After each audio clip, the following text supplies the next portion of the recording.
Alrighty. Actually, have this on right. Put this up. This thing's kind of queued up here. Go through what we got here for. Let's go the starting lineups here. Daily face-off.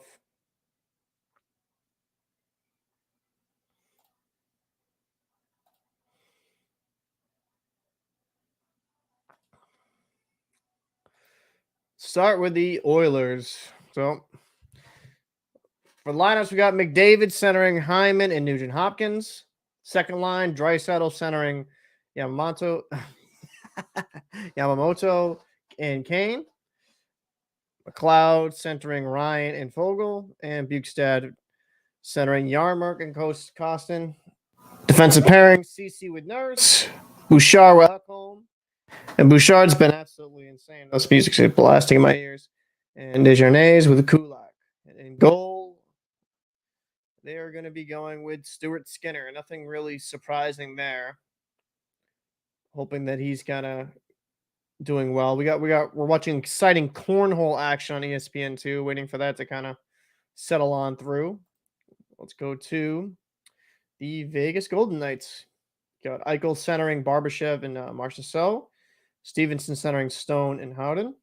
Karlsson centering Waugh and Smith. And then Blager centering Kolzar and Carrier. Defensive pairings, Pietrangelo with Martinez. Theodore with McNabb. Cloud Hog. Let's see. And then in net, going back with Aiden Hill. So no experience, no show here for Jonathan Quick. He'll just be on the bench. Hey, what's going on there, Aaron? Like to see you. Appreciate you popping in, Chief. That's my good old long time buddy. All right, just waiting for these cornhole games to get over with. Silly Goose said, I hate Edmonton, but I hate Vegas more. Let's go Oilers. Okay. BMF says, let's go Knights. I want to see Bruce Cassidy win the cup. He should have never been fired by Sweeney. I mean, considering what Montgomery did this past season, that's hard to say. But, I mean, Cassidy was a good coach when he was here for us. So, we finally got over the fucking cornhole championships here.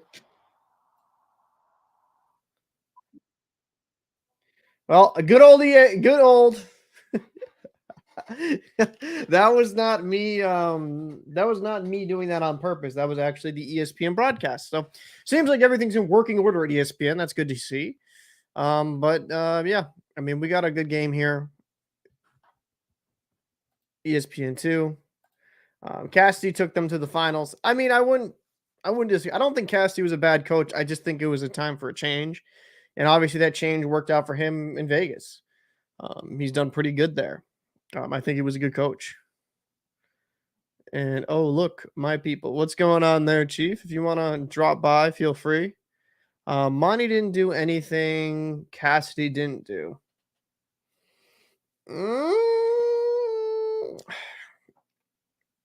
I would disagree. I liked Cassidy. I didn't even want him fired, but he did alienate some players. That was actually kind of a problem with him. Him kind of pissing off players. Okay, here we go. That doesn't sound like a bomb's going off. It was like freaking crazy. But those are the lines. Now I'm going to go put this to the game center here. Let's see here. You guys just going to switch this back over.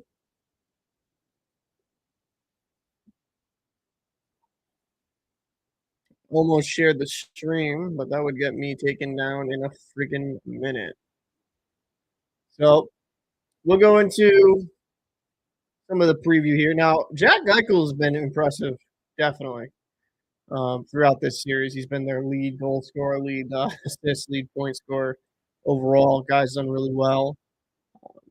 And McDavid and Draisaitl have done their thing, and then Evan Bouchard, I think I'd have to look at how many points on the was the one to do it that way. Just wants to make it a little bit more difficult.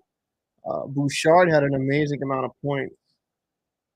Defense, where he's 17 points in 11 games. Now he's a -3 plus minus, but offensively he gives you that punch. Jack Campbell, I mean, to be fair to that guy, he hasn't started, but when he's come in relief, he's played pretty decent. And Stuart Skinner's got to be better for the Oilers if they want to go the distance here. I hate the NHL's thing. It's just so you can't. It's not. You can't scroll through and just do it.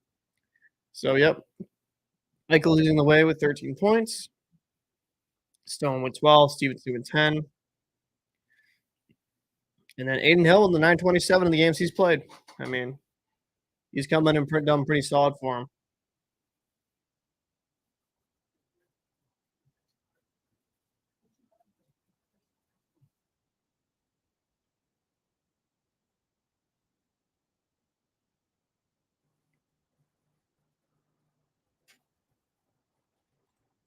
No, Zach. I mean, if I don't know which one you're watching on. There's a few people back and forth on different chats. There's actually a few. At the Locker Room YT would probably be your best bet if you want to have a few. But I have a few people on different places. Um, let me actually, Chief. Let me send you. I'll send you a link here on StreamYard. I'll check your Facebook. Obviously, you can dictate what you want to do if you have a decent headset or camera. So there's not too much feedback. That'd be kind of nice to have somebody to bounce off of shit. So check your messenger, and then if I need to send it elsewhere, let me know. So the Knights got a chance here to end this series. The Oilers aren't going to go out quietly, playing for their playoff lives here. Packed arena though.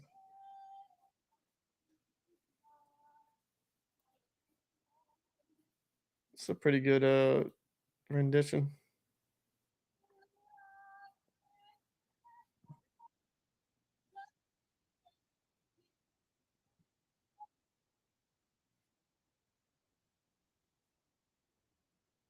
No, I appreciate you popping in, Zach. Appreciate that. Thank you. Oh, Panthers, baby. Oilers are bums. I respect you popping in the chat there, David Banner. I respect it, especially after the Maple Leaf fiasco. I know you're a huge Maple Leaf fan.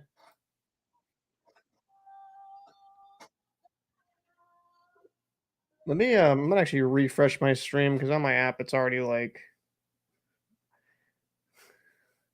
It's already like. Yeah. Okay. I had to refresh my stream. That was way. Okay. Here we go.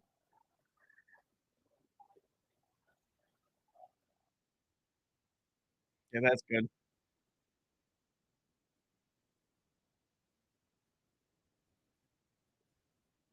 Oh, early start there for the Knights. Nice shot. Wow. 1936 into the first period. We already got a goal. Wow. Riley Smith. Wow. So Skinner plays the puck. My favorite pastime for goalies. Oh, that's just oof. That was, I mean, right down Main Street in the slot. You can't blame the goalie. Don't play the puck if you're gonna mess up that bad. All right.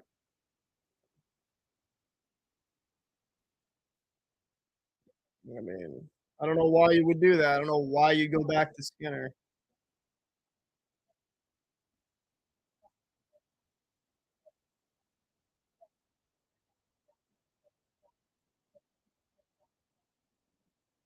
I respect it. I respect it. Oh yeah, I'm a big Flying Fluffy fan. I love his content, man. We're actually gonna be having a collaboration, me and him. Oh my god. All right, we got ourselves an offensive game.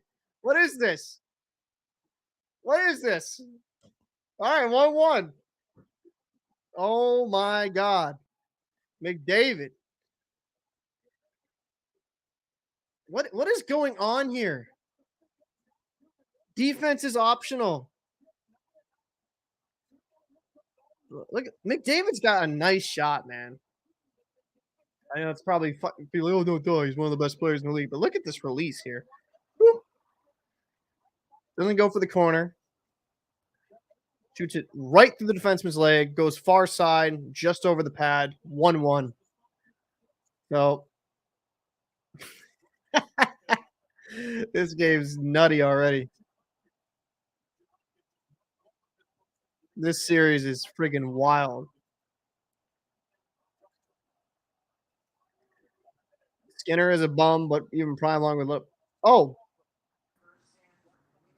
what's going on, Chief? What's up, brother? It's good. I appreciate you popping in, man. It helps me kind of do some breakdown with this. That was horrific, bro. This is so bad. It was like I was like, what is Helen Keller playing D? Come on now. I just don't understand the lack of I don't understand like the lack of defense here. It's so like it's goofy. I don't get like we're 18 minutes, 16 seconds left in this period. 2 minutes There's in. 2 goals. Yeah. Like the West is wild, bro. Oh, dude, it was out of control. How do I sound? No, you sound good. You sound definitely. You sound really good. All right, word. I appreciate it, man. Oh, not a problem, brother. I should have been doing this before, but I would have been. It wasn't good we were doing it in the first round because I would have been an unhappy camper. No. It's I get it. I totally get it. But listen, my Bruins got eliminated. I felt your pain. So yeah. Let's see here. Question: how do you only have 3.5K subscribers? Seriously, how already? Oh, thanks, man. I appreciate that, Christopher. Thank you. I'm glad you enjoy the content. I've just been at it. I've been having fun making the content. You know what I mean? And when you enjoy making it, it's just when you like what you do. Yeah, I'm exactly like it's a lot of fun, and that's what I want to have it as like a fun thing to do and enjoy myself. But I'm glad you enjoyed the videos. Why does McDavid look like he's a guy that drinks like 3 monsters a day? His beard looks like that. And he should have like a tribal tat. Sorry, I just had to interject. I have no idea. Sorry, I'm adding so much. I know. No, I love it. No, dude, it's good. It adds a different dimension to it, honestly. Locker, you're a Bruins fan. I thought you were a Cats fan. No. See, like this is the thing. I am a Bruins fan through and through. Been a fan since I was like 2 years old. Like I've been a big fan, but I can also appreciate when teams play well against my team. And I noticed a lot of Panthers fans even. Oh my God! What is this? 2-1. Wow. Unreal. Dude, what is this? Yeah. What is going on here? Vogel just scored that. That was a nice shot. That was a nice play from behind the net, throwing it to the front. Yeah. That was a really good play. But oh God, that's horrific looking, that gal. Oof, oh, Lordy, man. Stay home, honey. What? Dude, there's no one picking him up. No. The zone entries are like, okay, come on in. That was a good play by Ryan, recognizing that, like, hey, I don't have to go around the net because some players will just go around the net, just go around it. Yeah. Saw the guy in the corner of his eye. Yeah. And throw that like 2-1. This is crazy. Wow.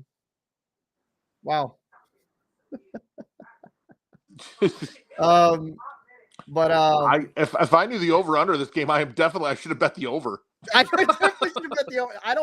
I don't bet on sports just because out of principle. But yeah, if I was betting, man, I just would have. Oh my God, the over. All right, like this is. Oh my goodness. Okay. This is a lot of fun. This is a stone cold mess. This is insane. I think I'm about 3 or 4 seconds behind you. It's all good. It's all good. I appreciate it. Oilers scored again. West is trash. We know if we make it to the cup, just shoot and you will score. Oh shit. But I mean, as for the Florida, some people did think I was a Florida fan.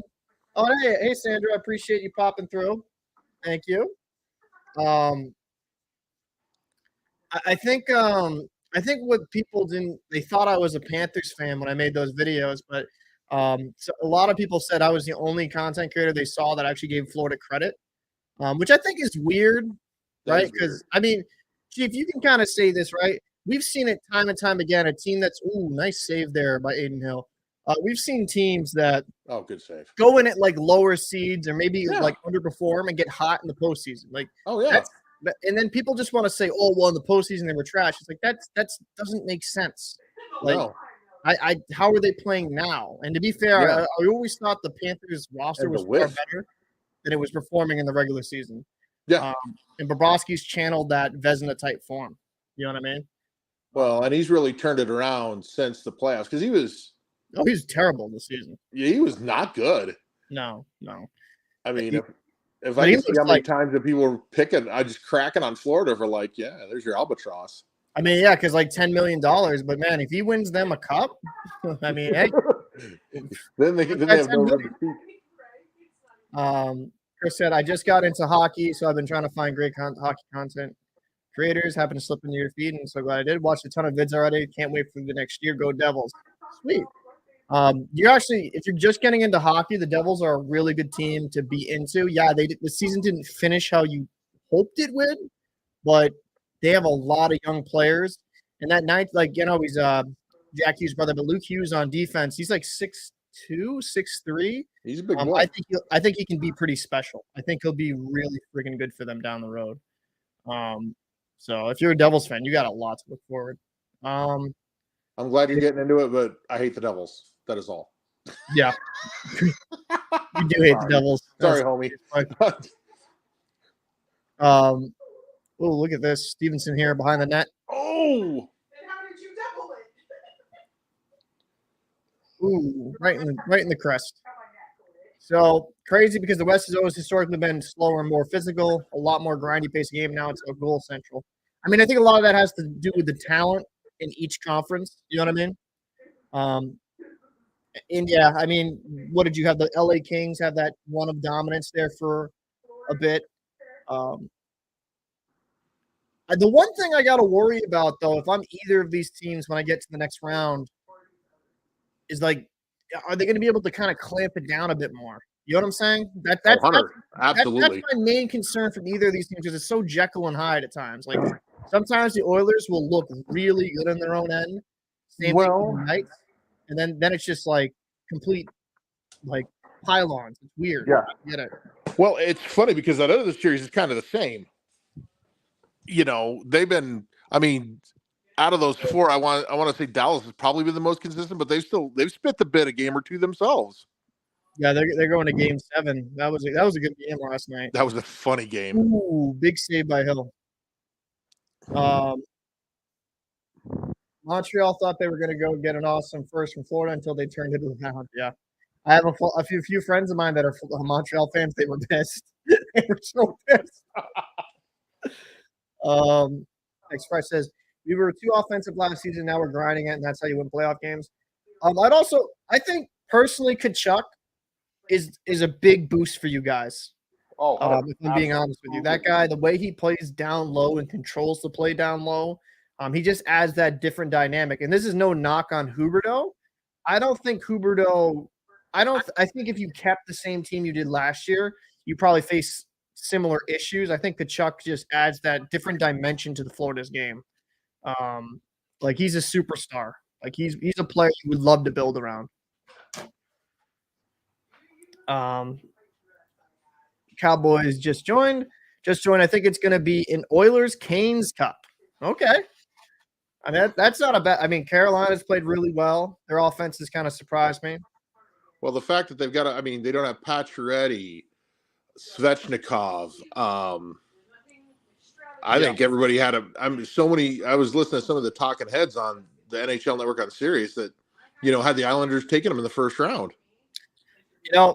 I'm not going to lie, and I actually had the Islanders taking the Canes just because I wanted to have one pick.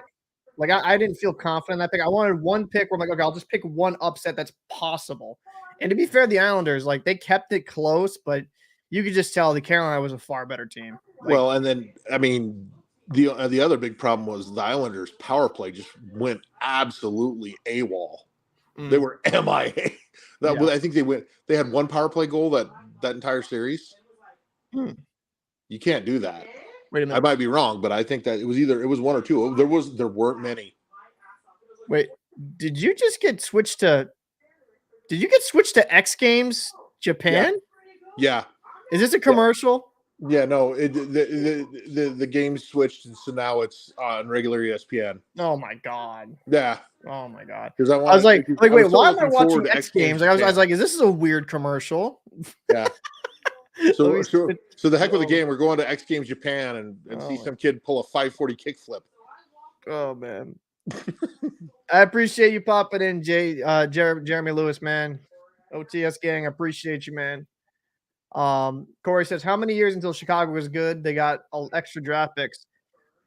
It's probably going to take like, Hill got that. I would take like 3. That's what I was thinking. I would think 3 to 4, maybe 5. It just depends. Because some draft picks you pick really on. It's because how good will Connor Bedard be off the rip? That's the only thing I'd kind of worry about. Is he I'm going not to really worry about because like I just don't want to put too much pressure on a kid because I think he'll be fantastic at the next level. But one player does not make a team. I mean, the early years of McDavid showed that even if he was like showing out and the team was bad around him, he still couldn't win. Yeah. Oh, hey Zach, I appreciate that. Thank you so much for the super chat. As a Cats fan, playoff successful is very new to me.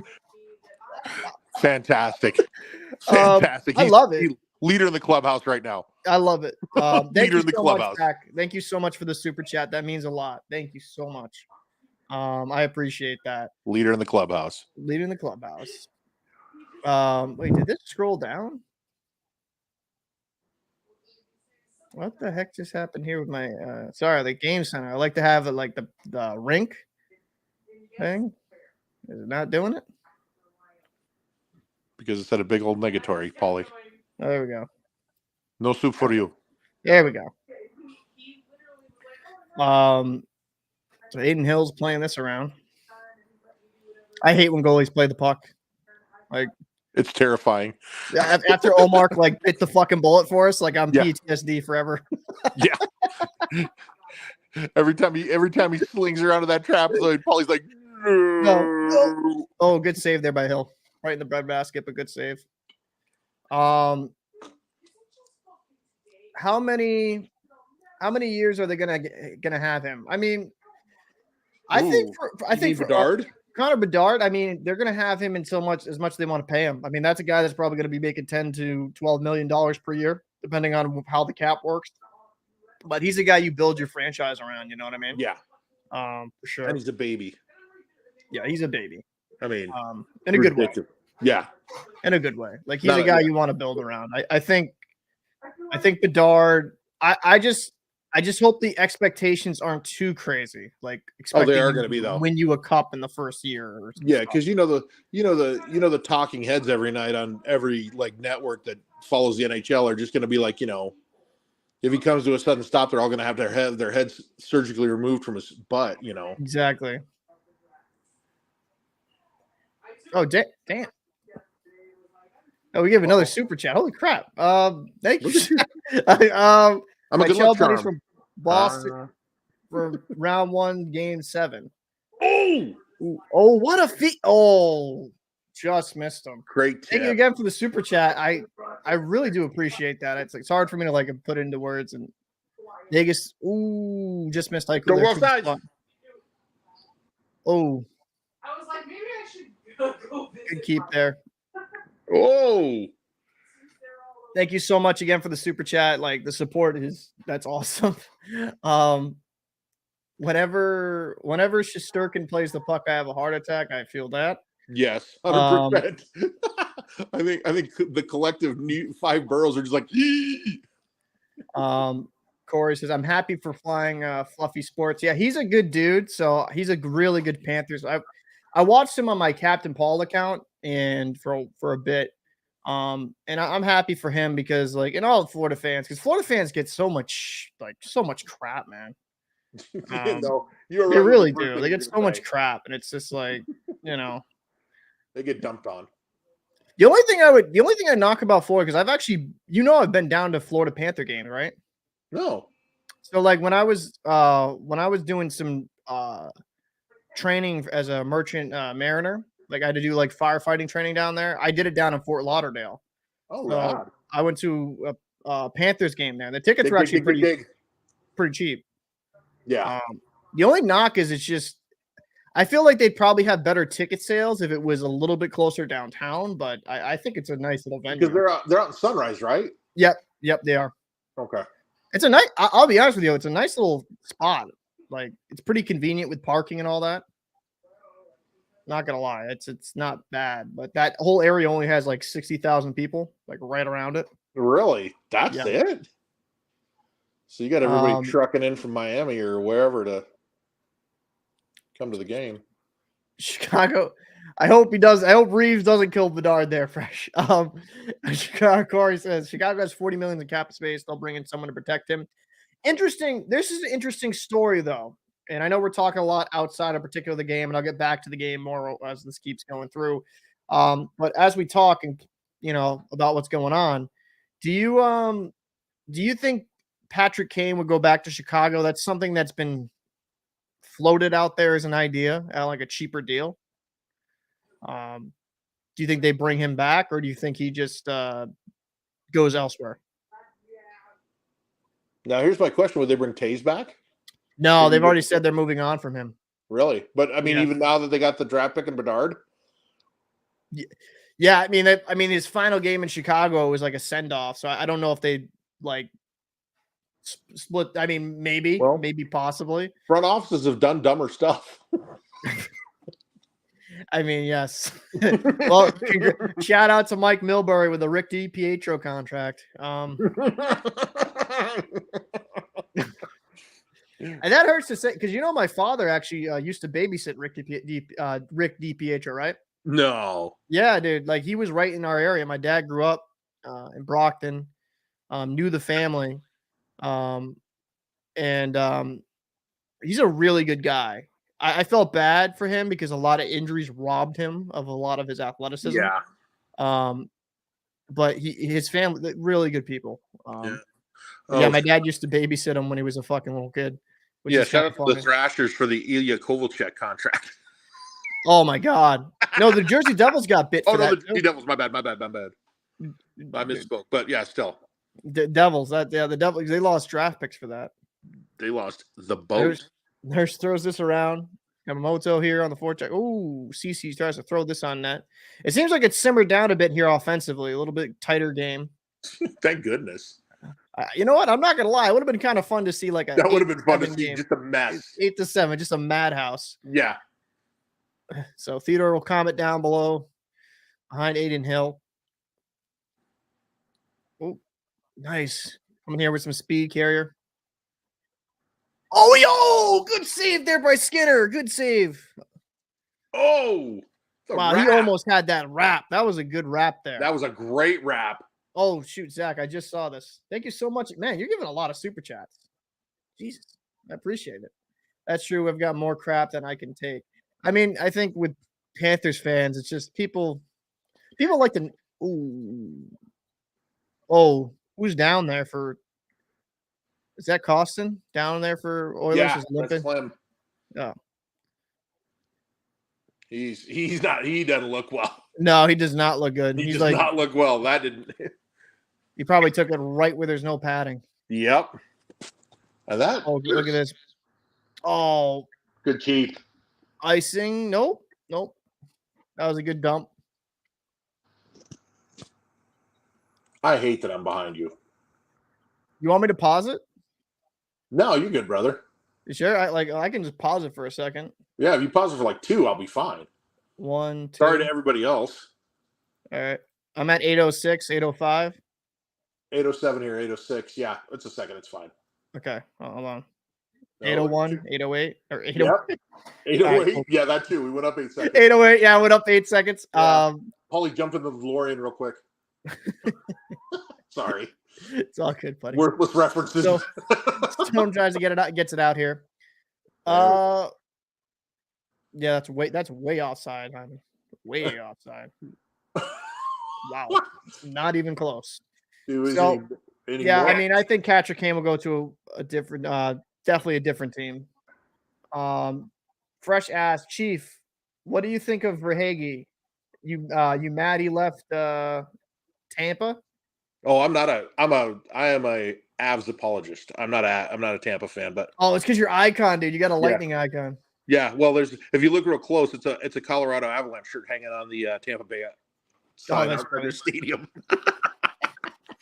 But no, I think Florida getting Verhaeghe was huge for them. He was I hated him last year. Dude, I mean, he was God. Nothing more than I wanted Eric Johnson to just flatten that kid. Yeah. I was just like, kill him. I don't care about anybody else. Just kill him. I mean, that kid was just killing us. Verhaeghe had a great year, right? Over 40 goals. Mm-hmm. He's really found his form. And that Florida team, man, like that Carolina Florida series is going to be a hell of a series. Oh, that's going to be a good old fashioned Donnybrook street fight. Yeah. I'm looking forward to it. I am actually looking forward to it. It sucks that my team's out, but you know what though? I was really not wanting like a Toronto freaking Carolina Devils. Oh, okay. I mean, I think for me, it makes me feel a little bit better in my heart that Florida's doing this well. Like, as a Bruins fan, just makes the collapse seem a little less worse, right? Yeah. But I gotta appreciate how well they play in the system, man. And you know what? The mental toughness of that team too is completely underrated. Oh yeah. Because, I mean, they barely scraped in because, I mean, about a month before the season was over, I don't think anybody thought they were going to make it. No. I mean, I didn't. Sergeant, but I was fine with that. Sergeant Blicky says, who do you got for tonight's game? I'll start with you, Chief. Who do you think? Just because I'm a mean-spirited old man, I want Vegas because I don't want any Canadian teams to cup. I'll go with the Oilers. I think they'll win in their own barn. Tonight.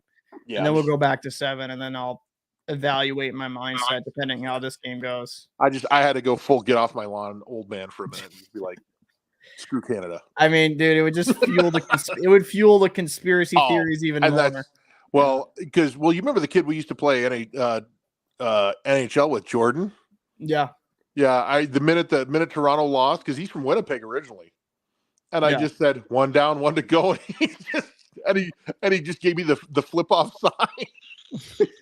Well, funny enough, when Toronto lost, I sent a message to a buddy because I cover all the, as you know, I cover all the teams in the I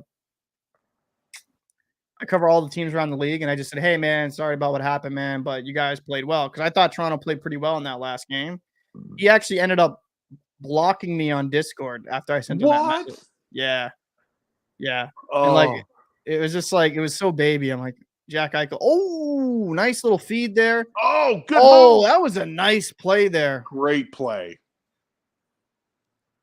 Keep it going, boys. Barbashev here. Marchessault curling up, throw it. Man. Off skate. Eichel's had a good playoff here, man. Considered it's his first one, yeah. I mean, you were using Buffalo during the rebuild. That's kind of hard to. In my heart of hearts, I wanted to see Buffalo just make the playoffs. I'm not gonna lie. I thought they were gonna make it this year. Ooh, he took that off though. Ooh. Oh, that's gonna leave a mark in the morning. Now Moto coming in here. Nugent Hopkins here at the point. Throws it down low.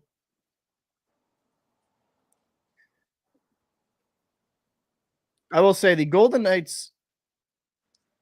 That was deflected. That wasn't clean over. No. Who do you think is going to win the Kraken versus Stars? I think the Kraken's going to win that series. I do too. I think the Kraken. I think they've shown a lot of heart.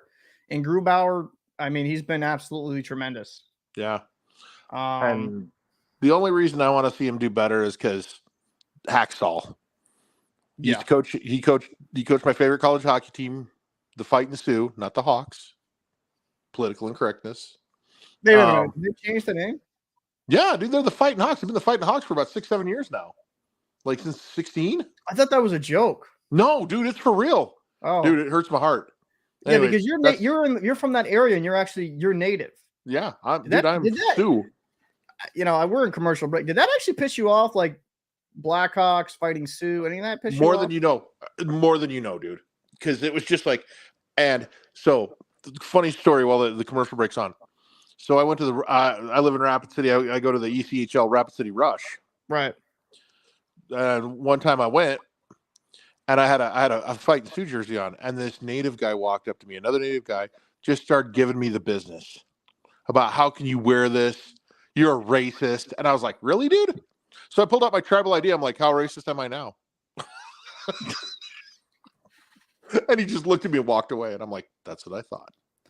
Wait a minute. Good evening, Dude, sir. you're not. You look. You're a Native American, bro. It's pretty obvious. Well, yeah, but apparently I'm not native enough for some people. So we'll just leave it at that, because that's a whole other topic for a whole other day.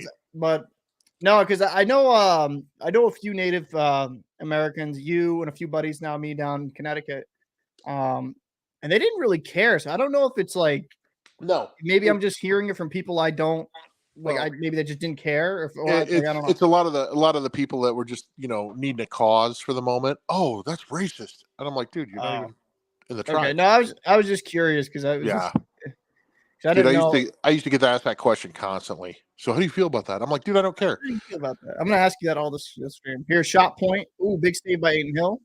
Nice, good save. Too much of a rebound though. Aiden Hill's he's just got to calm down the rebounds. He's such a big frame goalie. I remember when he was with what was it, Arizona, and then San Jose. Mm-hmm. And he's always had good potential to be that guy, but he never could put it together. No. So a pretty solid winner of the Close But No Cigar Award on the Constant. There we go. Smith. Ooh, we should have just chipped that over to the right side. Got a guy there on the. And then the 9-iron to Hill. What do you think about this? Like, I know you're. What are you, Mountain Time? Yeah. You want to know what? You want to know why this game wasn't earlier? Why? Because Cornhole was on ESPN too. You've got to be kidding me. I'm not joking. No, I think I think the real reason was it was Red they had Sox a late start because the Red Sox, the Cards were playing. Yeah, but people said like about ESPN too, which is a good option, but they had the Cornhole game on. And I'm like, Jesus Christ, guys. Like, really? The Cornhole? Like that isn't that recorded? Like, couldn't you just it's probably recorded. Ugh. You could take the that's not ooh, whoa. Hope he lost a stick. Aiden Hill don't have a stick here. Well, this player got it for him. There you go. Get the lumber. Come on, big fella. There Hyman you go. down below. Hyman's really coming to his own since being with the Oilers. He was one of my least favorites last year during the Western Conference Finals. I mean, he plays a big game. Yeah. Like, that would have been a good player for them to retain, if I'm being honest with you. McDavid bounced. Ooh, that was a nice little idea there, throwing it to Hyman there. Yeah. Hyman, he's grinding. Oh, back door. Whoa, what a save there by him. Oh, my goodness. Wow. Fantastic save. Schnitzel. He really spread that out. Holy schnitzel. This is Stephenson throws it. Ooh, can't get anybody. Good keep. Ooh. Oh, Stevenson's had a heck of a series too here. Another dude I cannot stand. You're an Avalanche fan, so I'm expecting you not to stand any of these guys. Oh, no. Oh.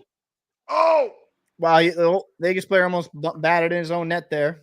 That was Oilers have some good surges here, man. They're kind of penetrating this Vegas Golden Knights defense. You said penetrating. You're childish. You should be surprised by this at all. No, I'm not. Point shot. Man, this is a good game, good back and forth. I thought this was just going to be like 5-4 by the end of the first when the period started off the way it did. I don't know what happened. They actually decided, hey, we're actually playing for A little defense, for elimination game. Yeah. I mean, but I think the Knights Oilers just look a step faster tonight in this first Yeah. period. They're beating them to puck battles, puck races, Winning the and they win the puck 50-50s. battles. Go offside. Oh, hush, Bouchard, you're fine. Look at this pass there by McDavid. That was such a smart idea because if Hyman can get that clean, that's going in short side. Oh, that is going in short side.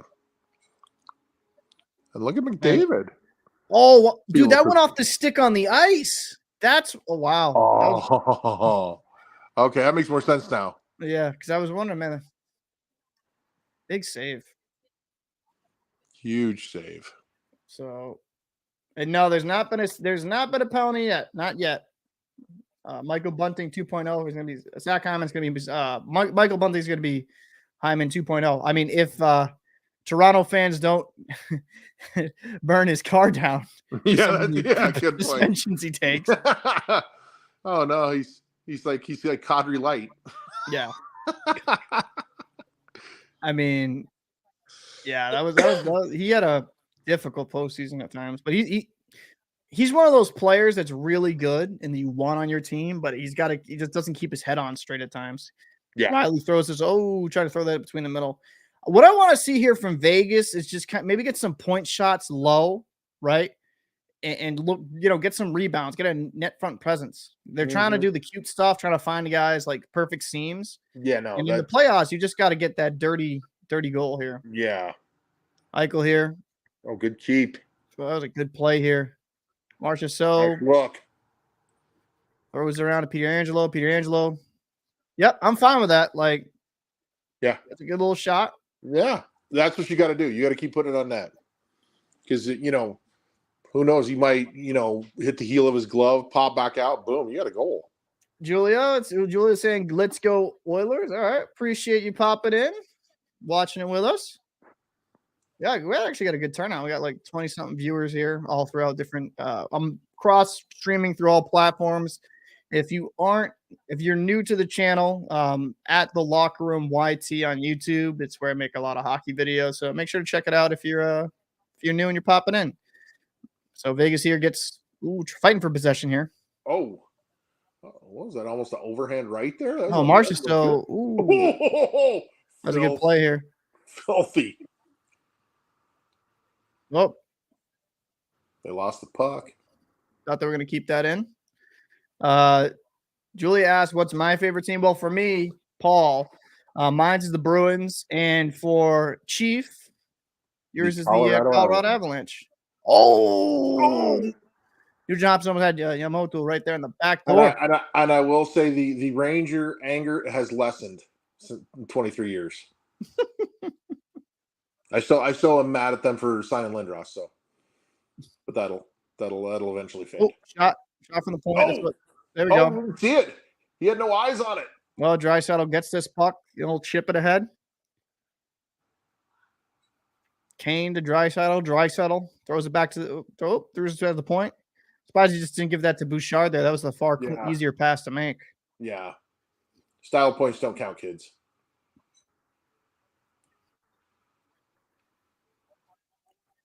That was a good keep in there by McDavid. That was. And nice high lob there, neutral zone. Bouchard will gather it. Icing. 28 seconds. So let's see if the Knights can get something going here on the face-off draw.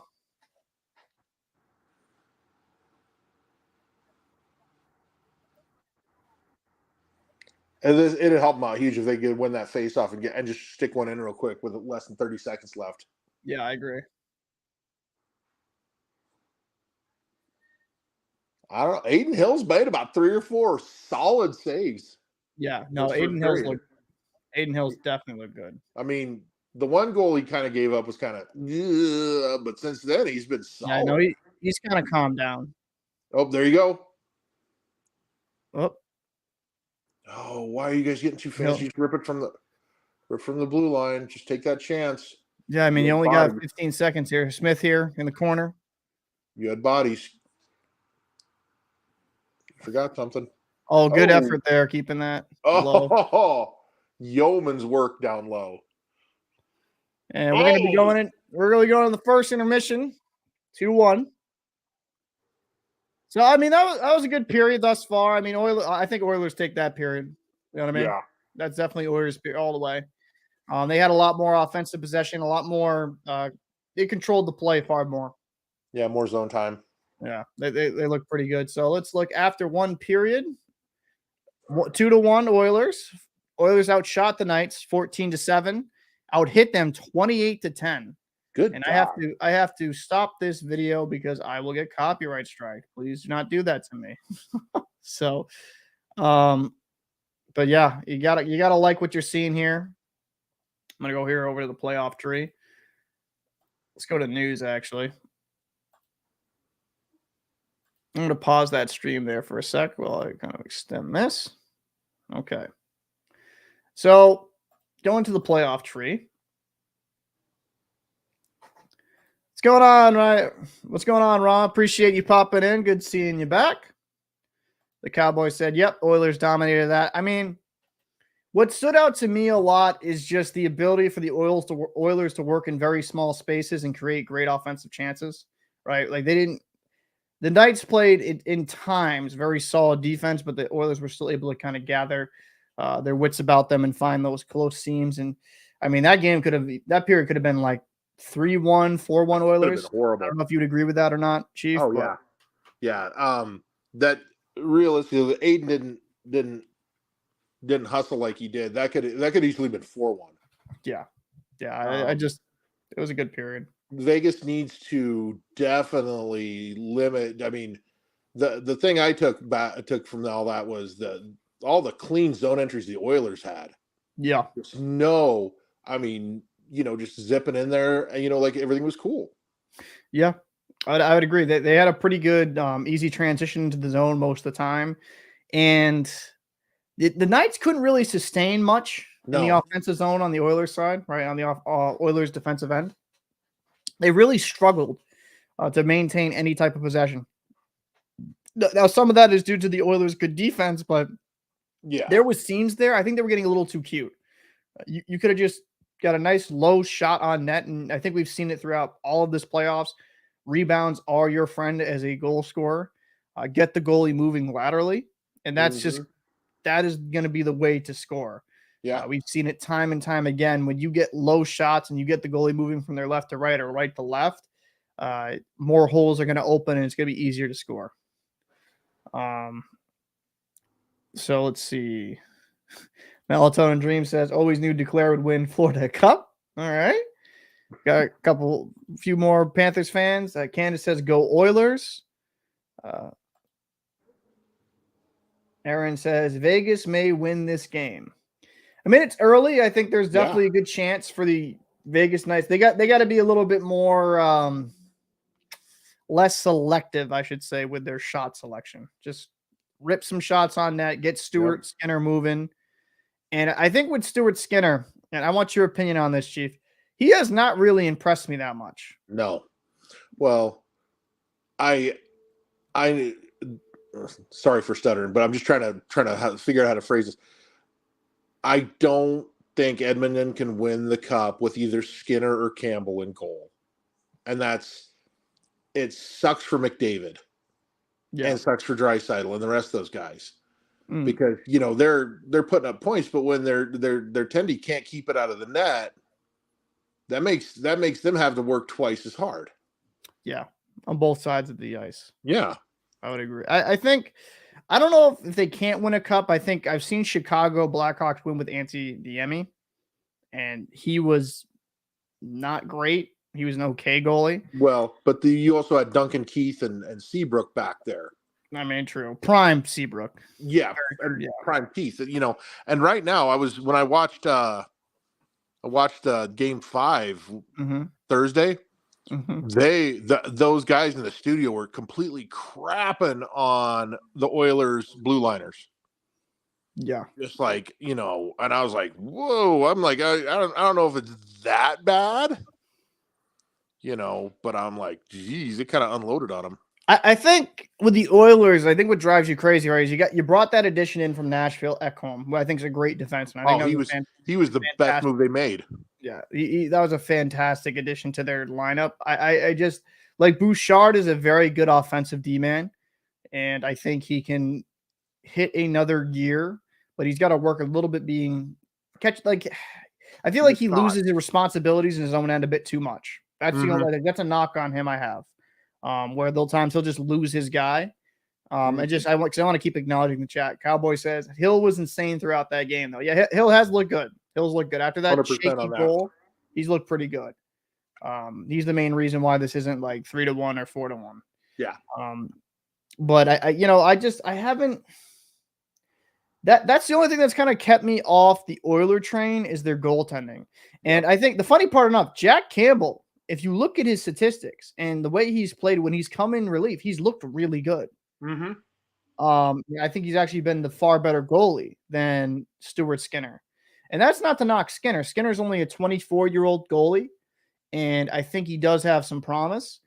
I wonder if the moment might be a little bit too big for him because he's not playing as well as he did in the regular season. Because he had a lot of peaks and a lot of valleys. Yeah. Like he's playing a lot more of the valleys than the peaks in the playoffs. Well, and I was just thinking about something. Mm-hmm. Skinner, this is essentially his rookie year for all intents and purposes. Yeah, pretty much. Yeah. You're having to be the backstop for McDavid, draisaitl. That's a lot of pressure to put on a kid. Yeah, it is. I'm like, hey, you've got two of the best players on the planet on your team, but you got to keep it out of the net so the other guys aren't just, you not get stuck in a track meet. Yeah. I mean, so just so we can kind of see his numbers. But this is Stuart Skinner's numbers. In 11 games, 11 started in the playoffs, 5 wins, 5 losses. Okay. Because Jack Campbell got a win in a comeback game they had. So a 3.52 goals against average and 890 save percentage.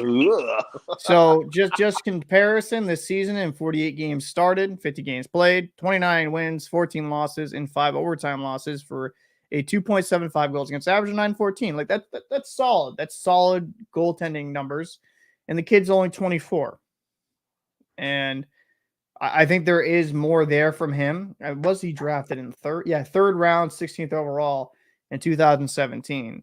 With goaltenders, it takes a little bit longer to get to their prime. I mean, we've seen goalies hit their prime at 30. Mm-hmm. So, and just for comparison's sake, now they do have Calvin Pickard, your boy, but Jack Campbell in 3 games in the postseason, 1 win because he got that 1 comeback win. He has a 1.19 goals against average and a 957 save percentage. Now, this season, he was absolutely horrific, an 888 save percentage and 3.41 goals against average.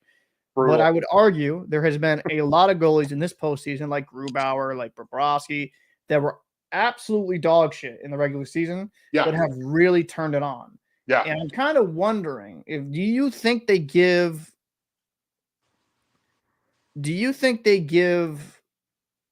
the net to Campbell? I mean, do you think it was a mistake not giving the net to Campbell? Like if they end up losing this game and they're up 2-1, but it's just hypothetical. Do you think it was a mistake not starting Campbell? You're going to have a lot of second guessers. Yeah.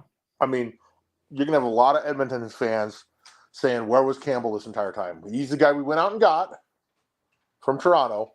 Thank you, Aaron, for watching, by the way. I know your English isn't your first language, but I do appreciate you watching us. Thank you so much. Go ahead. Sorry. Listen to me. No, keep going. Sorry. I didn't mean to cut you off. I'm not because you said that. I'm just because, I'm just some idiot hanging out with a dude in his hockey. I thought that would get a laugh. Yeah, I mean, you went out and I mean they dropped a little coin on Campbell. Yeah, they did. I mean, this was also his first season with this team. Correct. I mean, you kind of are going in cold and hoping for the best. Yeah. And I mean, you're going to have a lot of people. You're going to have, I would like to hear if they lose tonight, hypothetically, I would love to hear Edmonton sports talk tomorrow morning. Oh God. And the amount of callers that will just probably lose their tiny little minds over the fact that Campbell didn't start this, more games in the second round. Yeah, it's just a conundrum, right? Because like, it's so bad in the regular season. Mm-hmm. And he's got a 957 save percentage and 1.19 goals against average. It's now obviously it's against 47 shots against. He came in relief. They're not full games, but I mean 47 shots against is a decent sample size. Yeah. That's essentially basically about a game and a half. Yeah. It's interesting, to put it very lightly. Yeah, you're gonna have, and now even let's go further down the hypothetical rabbit hole. Could not starting Campbell cost Woodcross, or whatever his name is, Woody? He looks like my guidance counselor. The coach for the Edmonton Oilers. Could this cost him his job? I don't know. That's actually a good question. I mean, we've seen coaches fired for less. Yeah. If I'm being honest with you. Yeah. I mean, it's a possibility. Because there's no denying the amount of talent that's here. You got. Well, I say this to my girlfriend. She always laughs at me. I said, Leon Draisaitl is the best player in the world, but he might not be the best player on his team. Oh, you mean Connor McDavid's the best? Oh yeah.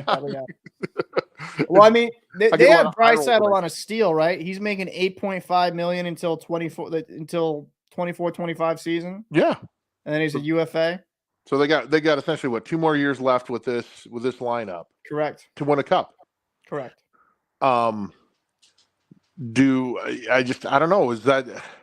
Are they going to want a different bench boss for the last 2 years if this spits the bit tonight, or Monday night when they play, or Tuesday night? It's hard for me to blame a coach when he's not the one who built the roster. No, this is true. So it's hard so I don't like blaming coaches per se. I think a lot of it has to do with the roster. Now, some coaches make some really boneheaded fucking mistakes. I'm not sitting here, but defensively, right? You got Darnell Nurse, Cody Ceci, Matthias Ekholm. Obviously, I think he's a stud. Evan Bouchard is a young guy, but I think he's young. He's 23. Yeah. And then you got Kulak and Desjardins. I think when I look at this decor, do I look at Stanley Cup winner? Not really. No. I mean Ekholm and Nurse is a number 2 defenseman. Yeah, I think he's overpaid at $9.25 million. Yeah, but that's just like the steal of the century. I'm like, yeah. I mean, as Ekholm's making $6 million, Nurse is making 9.25. I think it's a little bit rich for Nurse, but a little bit. I think you should be making about a third of that, 2/3 of that, about $6 million. I'm not just saying knocking him as a person. I think for what he brings you, it's not enough. But I mean, the other pieces. I think if they added another couple pieces, they really could just go back to back to back to back. I think they're missing that piece. I think Stuart Skinner can develop to. I think Stuart Skinner, funny enough, can develop to be that guy eventually in that. Yeah, you kind of threw him in the deep end and expected him to swim right away. Yes. Well, to be fair though, they weren't expecting. They thought Jack Campbell would be the guy. Well, yeah, and then Skinner would be able to sit back there, learn, be the Steve Young. Yeah, be the Steve Young to Joe Montana. Yeah, and I mean that's I'm not saying Campbell's Joe Montana, but just analogy's sake. No, I know what you mean, buddy. Yeah. Let's go into the Vegas Golden Knights. We talked about a lot of Oilers. Actually, quick.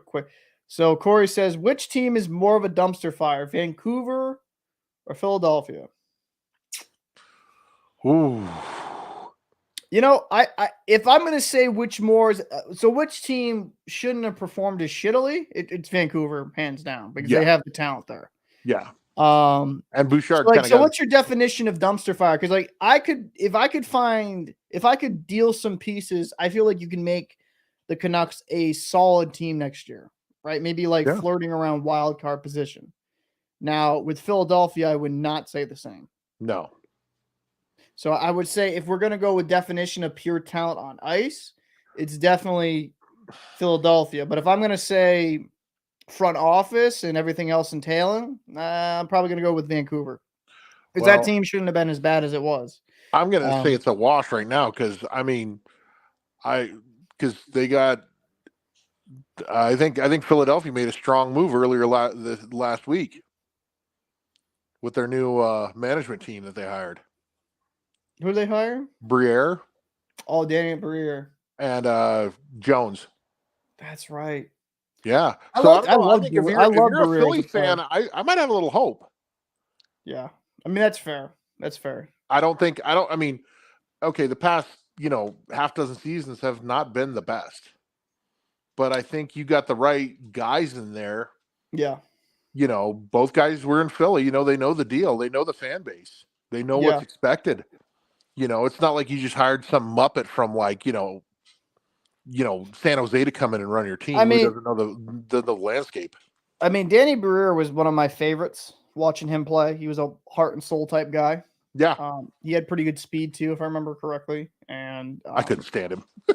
You could stand but yeah, I think, that's a solid pick. But, to me, I always hold some players transition into management really well. Some do not. Yeah. Like some do not. So it's kind of like, I'll wait and see. But I mean, Tortorella did the best he could with that team around him. Yeah. So, and I know a lot of people hate Tortorella, but I dig him.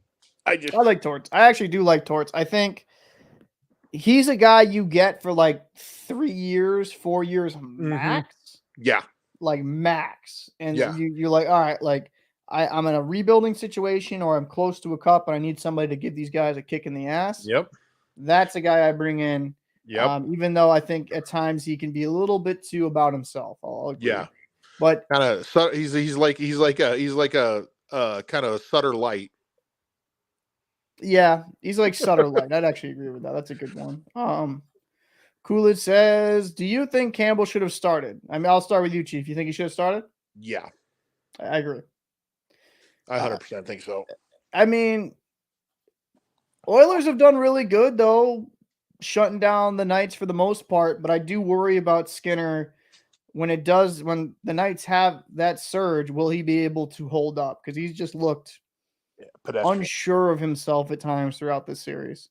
Actually, throughout the postseason, honestly. Yeah, he's pretty pedestrian. Yeah, so I mean, that's an area where it's like, but then like you go with Jack Campbell and he's performed well, and then if let's say Jack Campbell bites the bullet and plays awful, then people are going to be really pissed either way. It's like a no-win situation there, Yeah, I mean, if they somehow find a way to lose this game, it is. I mean, Jack Campbell might start Game 7 if that's the chance. Yeah, if they make it there. I mean, if they barely skitch by and win, like, say, 5-4. Yeah. And, Skinner gives up, like, 2 or 3 more ones that are just horrific. Like, that one he gave up was bad. Yeah, that was bad. That's what I'm saying. Like, if he gives up bad goals and they still win, it's like, I think they probably think about it. They have to kick the tires on it. I mean, how could you not? Yeah, you have to kick the tires on it because – but is Woodcroft going to stay with his guy, though? Because Skinner, I mean, up to this point, has been his guy. Yeah. And I don't think he's picking the right horse in the race, personally.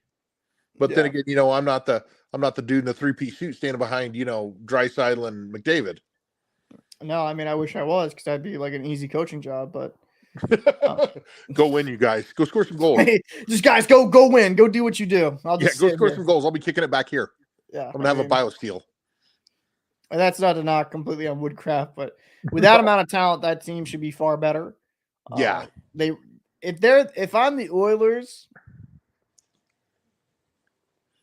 this might, I don't know how Oilers fans will feel when I say this. They would have been better off instead of trying to re-sign Evander Kane for another deal. They would have been far better off, in my opinion, just signing another big name defenseman. Yeah.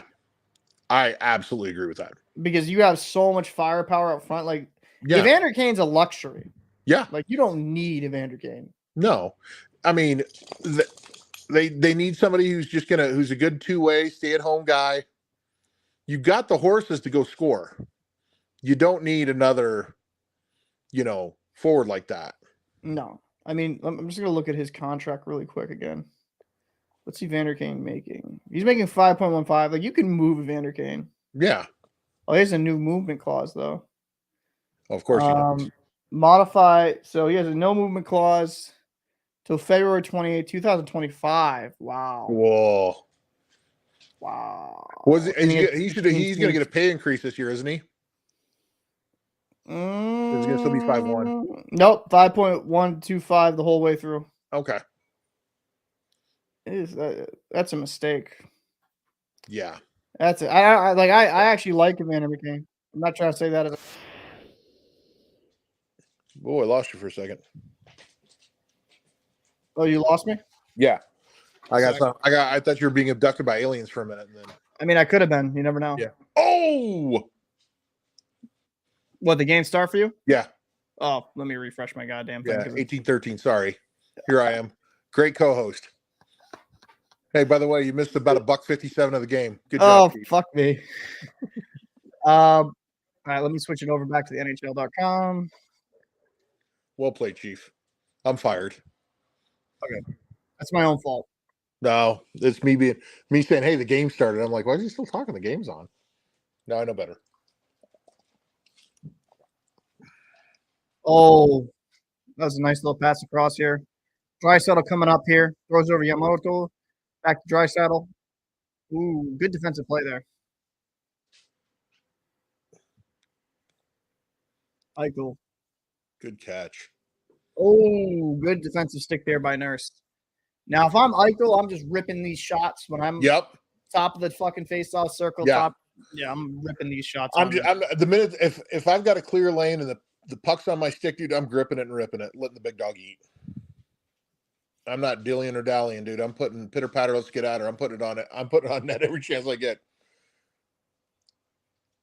Because if you watched, like, when you were watching a few games of series, the goal or two that Eichel scored looked like it was so easy against Skinner. I'm just like, ace.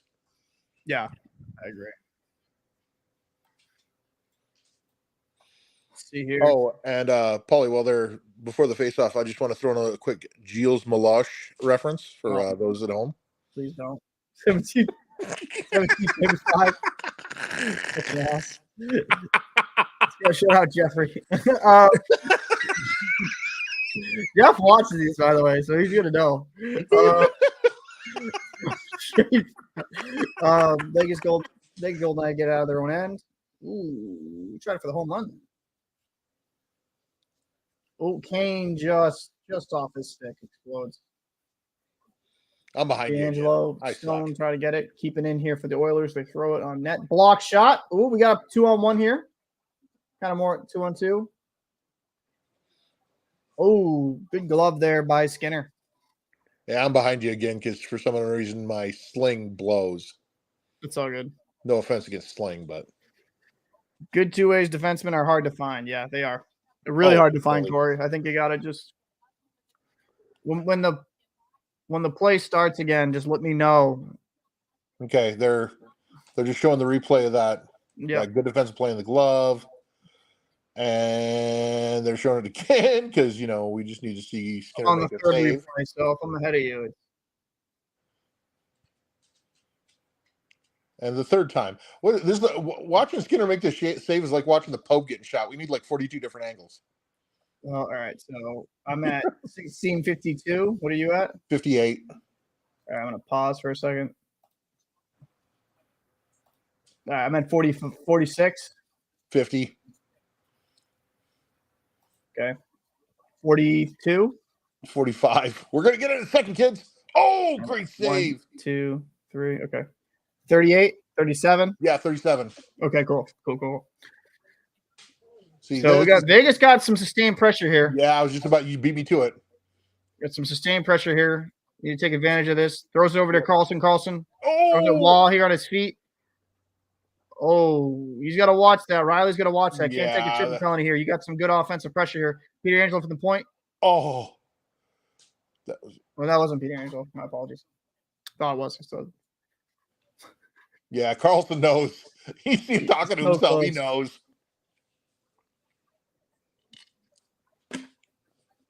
Yeah, that was White Cloud. Like 7 from my distance, and I was like, wait, what? Yeah, I think Karlsson knows that he could have poked that in. He's watching the replay and he's probably more mad at himself than anything. I mean, easily.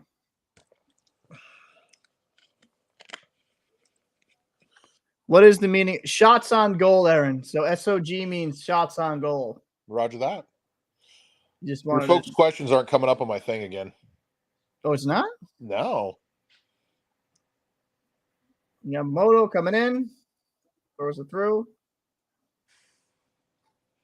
Get it out.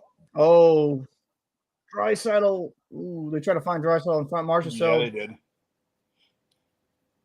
You gotta like what you're seeing here if you're a Knights fan. Absolutely. Marchessault finds him. Oh, good look. Oh, he was. Eichel had Shoot that guy loaded for that shot. He could have thrown it Shoot over. that. Oh, what a goal! Oh, Nelly. Wow. That's what I'm saying, though. We talked about that earlier Yes, in we the did. first period. Just throw some shit on net. You never know what's going to happen. And Marchessault is just one of those guys that finds the trash, puts it in.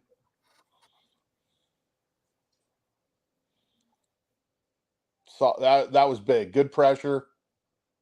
Wow. Actually, good on Eichel for hanging on to it a little longer. Yeah, than that was a good play. Maybe I should see. This is why I'm here announcing and not playing in the NHL level. See, folks. Yeah. This is why I'm just the comic relief. Oh man.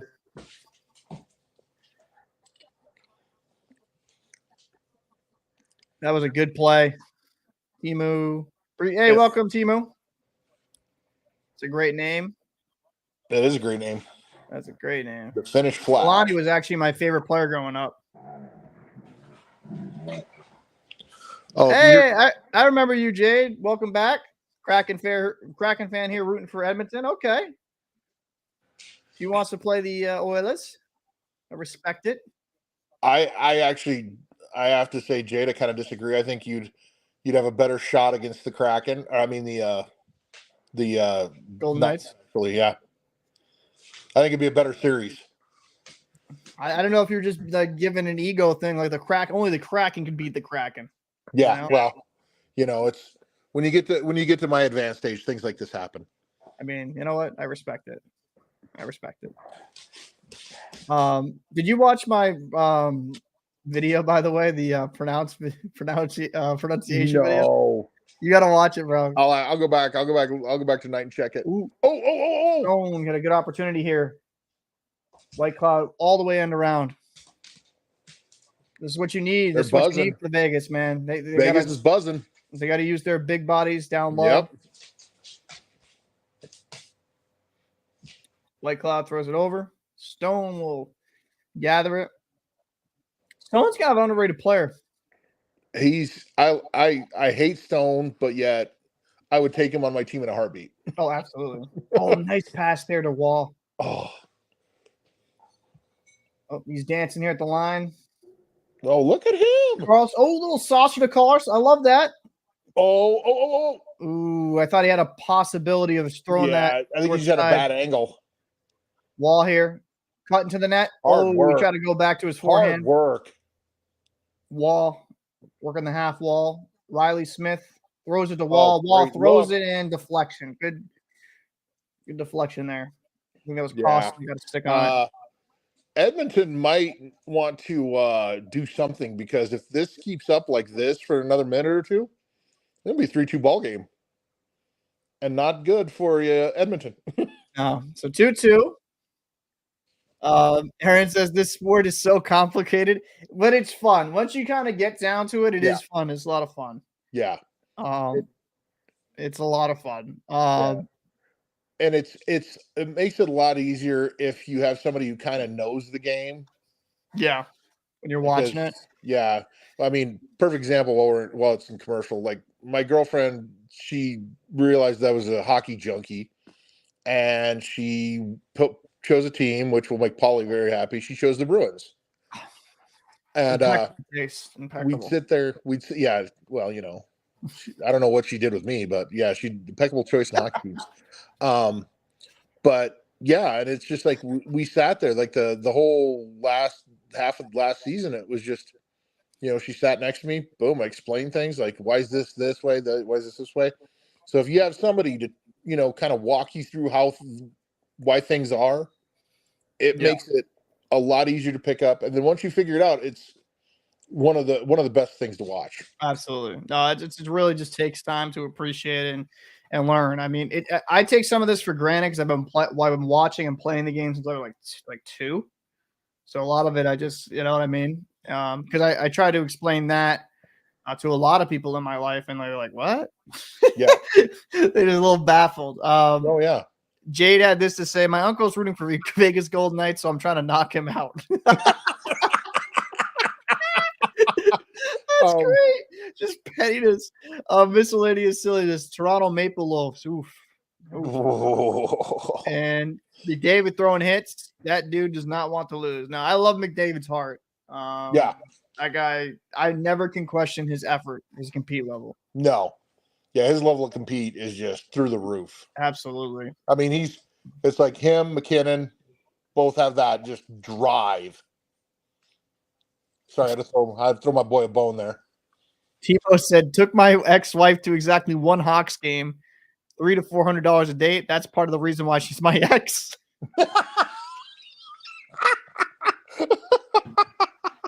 Yeah, you people are savage. We have a new leader in the clubhouse for quote of the night. I'm favoring in that comment in StreamYard. That's great. Oh my God. I love these streams. Okay, folks. Try to come to Yamamoto. Oh man. You know what? Yamamoto going up and down the lineup like he is kind of impressive, right? Because they're like, he's a smaller guy. Yeah. Well, that's a high stick there, though, by Draisaitl. He's a smaller guy, but he can really play so many different roles. Yeah. McDavid and Jason Tatum's compete on the same radio station today. I mean, Tatum had a huge game to win that versus the 76ers. Yeah, that was huge. I watched the last quarter and a half of that. That kid was fire. Yeah, he is good. Eichel strong here on Draisaitl. Oh, here we go. Trying to throw it over to Newton Hotchkiss. Oh, that was a great defensive stick there. Yeah. That was a fantastic defensive stick. He just saved one there. That was wow. Good play there by White Cloud. Next commercial break. Paulie, I have a question for you Sure. Good. Jack Eichel coming up. Oh, back check here. Eichel, big frame here on Nurse. Just loses it. Marchessault, wow, all over him. Martinez with the clap bomb. Oh, in! Man. Wow. Dude, that like popped up off his shoulder, like straight up. Mm-hmm. Wow. Does he get pulled right now? Wow. Do you pull him right now? He's given up both goals in under 3 minutes, 4 minutes? I gotta take a look at this pop fly. But this is what we talked about. This is what the Knights needed to do. They had to have better cycling down low in the offensive zone. Yep. And they also need to just get shots on net. Timo, I'm not anti or pro anyone, to be honest, because I don't really have a horse in this race, but some of these goals are just crazy. Yeah. So like for me, it would be interesting to see the Oilers go to the next round. Oh, I thought that went in for a second. Jeez, that was close. Ooh, that was a big old clap by Kulak. Yep. Working here at the point. Smart play. You just had goal in, get some pressure down. Funeral. Wow. Yeah, but we're not really anti anyone here. I mean, I know Chief is. I'm not. I like watching a good hockey game. I like watching a good hockey game too. I have an outside interest. My buddy Jordan, I just can't wait. If Edmonton does lose, I am going to Facebook message him immediately after the game. Dude, that is a rough one. See, but the whole, and that's why Skinner's going to cost him now. So, honest question: do you think this? So, this is the problem I've noticed with goaltenders, or at least with some, the butterfly. They're going into the butterfly a little bit too quick from shots from distance. Yep. Because if he just stands up, he gets that. Oh yeah. Well, I've noticed the talking hairdos on the intermission reports. Even one time, Messier even mentioned it. I want to say last week or week before last, about guys just dropping in the butterfly way too quick. Yeah.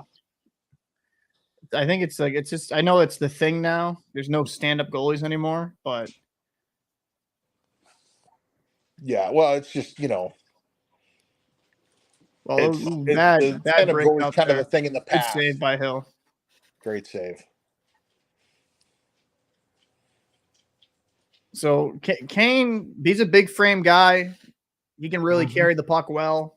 He's got to really start setting the tone there for the Oilers. Yeah. Well, him and Nurse and Ekblad, all three of them really need to step up the physicality because they're kind of getting handled right now. According to my impression, Oilers have more fans than Vegas. Is that true? Oilers have been around for so much longer, probably in total, yeah. Oh. But Vegas has a really great fan base. They got a lot of fans. Like, they always sell out pretty much. Yeah. Stone flips this. Wow. Bad breakouts. What was that? Good block there by Stephenson. Good poke. So Oilers have a nice return here. Ooh, that was a good try there to throw it over, try to get a redirect goal. Hey, I don't mind that. Good shot by Draisaitl. Yeah. Hill on his toes. Yeah. You never know. Hey, thanks for popping in, Hockey. Thanks for popping in, Cowboy. I appreciate it. I know it's late. Your support means a lot to us, and thank you so much. Hope you have a good night. Take it easy, Cowboy. Have a good night, man. Get some rest.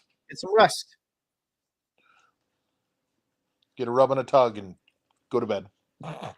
Miscellaneous still said, how can you do without Elliot Freeman? No experience talking head. Did he play any level, even high school? I don't think so. I mean, Frisch for me is kind of hit or miss. Yeah. Oh, that was a bad break hitting by Eichel in the back. Yeah. Good save there by Hill. Yeah. Frisch is he has his moments. Like, I listen to a lot of serious NHL serious, and then when they have him on, there's times where dude's on the money, but then there's times you're just like, dude, what are you talking about? He turns into like the Stephen A. Smith, Skip Bayless of the NHL, which is kind of like, I don't know about what you're talking about now, buddy. I mean, I think when it kind of comes to Friedman, he's hit or miss for me as well. So did he ever play like high school? You know, I'm sure he probably played high school at some point. Yeah. I don't know. I'm not sure if he's ever played juniors or anything like that. But I mean, because I played college, and then I had a contract offer in the ECHL, as you know, but it's like, I'm not going to sit here and claim to say that I'm like some pro hockey player or wasn't. You know what I mean? Oh, so I mean, my it's hard for me to kind of throw stones where I'm not. Yeah. You know what I mean? I just don't like doing. I mean, if his takes are bad, and I think sometimes his takes are kind of bad. Yeah. But I don't know. It's kind of hard for me to get into that because I'm not speaking as like a former NHLer. You know what I mean? Yeah. I'm just some asshole on the internet. Yeah. And my hockey experience is limited to a floor hockey league when I was deployed. So yeah, there you go. I mean, like I played youth hockey against like Nola Chari. Like there's actually a lot of guys I know in the NHL. So it's kind of cool if I'm being honest with you. But quick story real quick. So my optometrist who ended up moving to Tennessee, he played this past winter before he broke his leg real bad. He played in a beer league game with Marty McSorley. Oh, did he? His daughter lives in Spearfish. His daughter lives in South Dakota. That's pretty crazy. Yeah. Why do you think And Sorley was an animal back in the day? Yeah, he was an animal. Yeah, that dude gave no fuck. His whole job was to protect Gretzky when he was with LA. So Oilers got a draw here. McDavid here. Karlsson's going to be on the dot against him. So, draisaitl with McDavid. They're going to try to get something going here offensively. They need to. If this goes to the third period 3-2, Yeah. I gotta say, I gotta say it again. Timo was such a fire name. I loved Timo Solani was one of my favorites growing up. So it's such a fire name. Yeah. So McDavid against Karlsson, and Karlsson gets the win there. Good block. Dig. Oh, that was a good idea though. That was a good idea. Yeah, he tried to throw a back door to Wall. Yeah. So Kane, McDavid here in pursuit. Draisaitl. Oh, that's a lot of star talent here. Yeah, that was not a good wrap around there. Because you essentially Draisaitl working here down low. Draisaitl back to Bouchard. Bouchard going to throw it over to McDavid. McDavid dancing around a bit. This dude can spin on a dime. It's kind of insane. Draisaitl down to McDavid. McDavid, and he loses it. Yeah. Oh, that's off of Draisaitl. Oh, that was rough. That was good stick there. Good stick. That was a good stick. Hog got that one. Wall will just dump and line change here. Shoot up the ice, trying to catch him on a change. Almost. It was close. Nugent Hopkins in pursuit. Tried. Yeah. Right now, Edmonton is just not winning those puck battles right now. No. They're just not coming up with the 50-50s, and that's going to hurt them in the long run. Oh, good hustle. Well, that was a great hustle. Oh, that's it. What? Who's getting hauled? They called that a hold? What? I mean, hold on. Did he grab him on the way around? What? That's kind of weak. Yeah. And Oilers got one of the most dangerous power. Let me see here on the replay, though. Yeah, that's textbook. That is textbook. That is, you can't do that. That's okay. Yeah. That angle, okay. When you look at it from the other side, it looked kind of sketchy.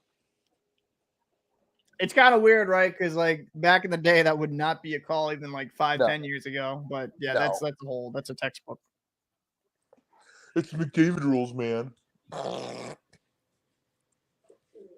Miscellaneous says Ray Navarro is, in my opinion, is the top analyst that doesn't get much attention. Yeah, he's actually pretty solid. I like Ray. Yeah. Weak as F.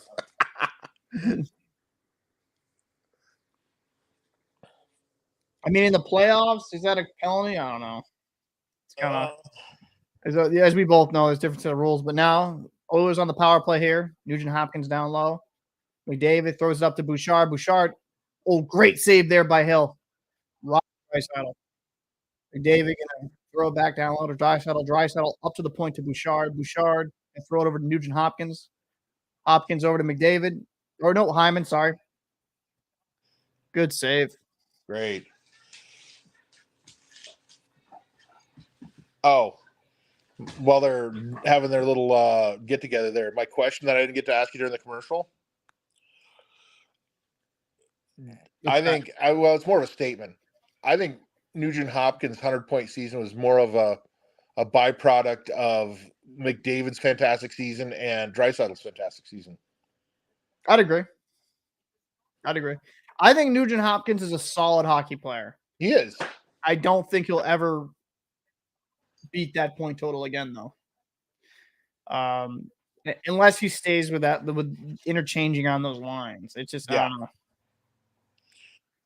So, okay, then Timo says, was that a Buffalo Wild Wings phone? I saw that. I was trying. The whole time you were talking, I read that. I was trying not to laugh.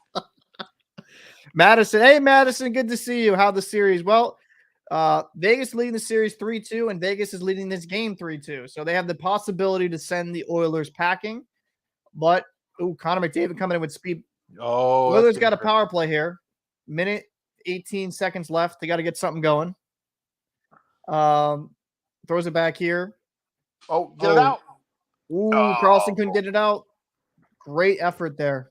Yeah. Draisaitl throwing it down low. To McDavid. Good poke. Ooh, Hill was looking behind him. Good poke. Yeah, he was. He thought it got behind him.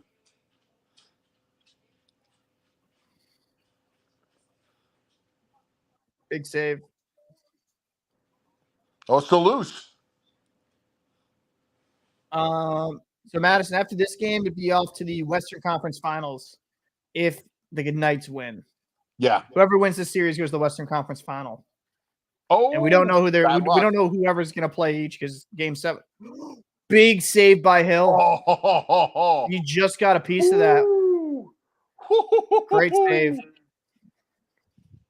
But yeah, with Dallas and Seattle still got to get a winner there. They're going to Game 7 tomorrow. Mm-hmm. Or is it tomorrow? Yeah. Yeah, it's tomorrow. So we got to see. That was messy. Yeah, he thought it was behind him.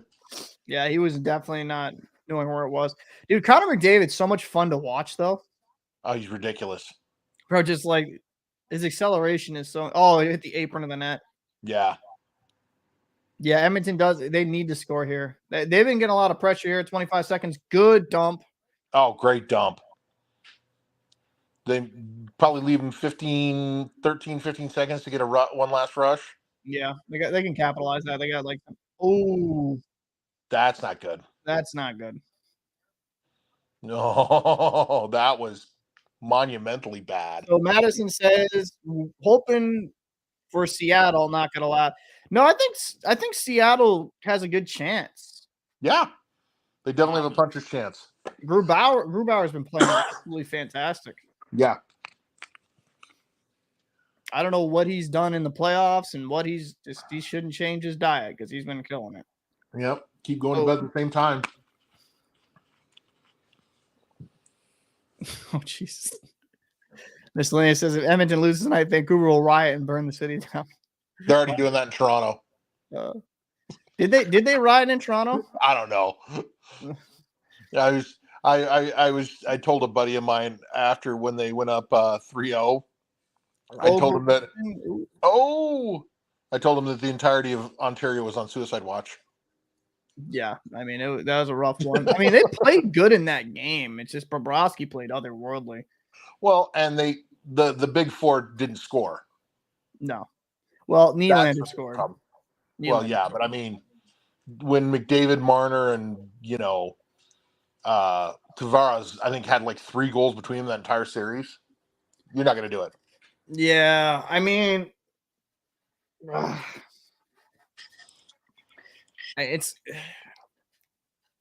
I honestly think you need to get rid of that core at this point. You got to break it up. Yeah, I think like move a piece or two, bring something else in here. It kind of goes to show you can't have like 3 guys on your fucking books over 10 mil. It's just crazy. Just absolutely crazy. Actually, incorrect. I think Bettman would have wanted Edmonton Toronto Stanley Cup final because there's a lot of juice in that. You would have McDavid going for his first cup and Toronto possibly going for their first cup in 56 years. Corey, as a Bruins fan, were you ever afraid of the Leafs? No, I wasn't. I thought they were a good team, and I think it would have probably gone to like 6. But I mean, I think style-wise, the Panthers were so much. It kind of showed in the regular season with the Bruins, in my opinion, against the Panthers. It was kind of like the foretelling of the future a bit, a little foreshadowing. Yeah. So I mean, Toronto would have been an easier matchup by far. Oh yeah. Yeah. I mean, Bruins almost beat the Panthers after. I felt bad for Swayman, man. Like getting put in Game 7 after not playing for a bit, but he played good considering. I think he'll be a fantastic future goalie of the future, I should say. But yeah. Yeah. Yeah, I think Dubas will be gone. Yeah, I don't think he'll be back. They're and gonna have maybe to the change GM. something. The GM, yeah, I don't know if he'll be back. Because at what point, right? Do you just unless he accepts the responsibility and he trades guys for a market value, like trade, I don't know, like Marner, because I don't, as silly as this might sound, they can't really trade Tavares because he's captain Toronto. No, but they also can't trade him because he's like making 10 plus million and he's on the wrong side of 30. Like, not many people, unless they retain some of that cap, no one's gonna be taking that. That's a lot. Nobody wants that. And I still think Tavares is a good player. He's just not $10 million. Like, that was but everyone knew that deal was going to age poorly. Like, that wasn't going to, age gracefully. Timo says Sheldon Keefe's got to be gone. Got to shake it up too. You know what? I don't know what you do. You had you had Babcock in there before. And some people knock me for my pronunciations. Yes, because I mess up even regular English. Babcock, you had him, and he was just kind of a dink. And then you bring in a complete opposite. I think you got to find someone in the middle. Like, he's gonna hold guys accountable, but not be such dicks that they don't want to play for him. Well, because Babcock, remember what he did to Chris Chelios? Yeah.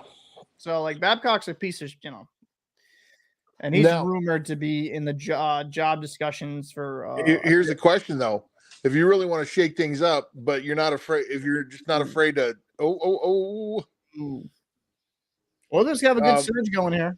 Yeah, I mean Daryl Sutter's available.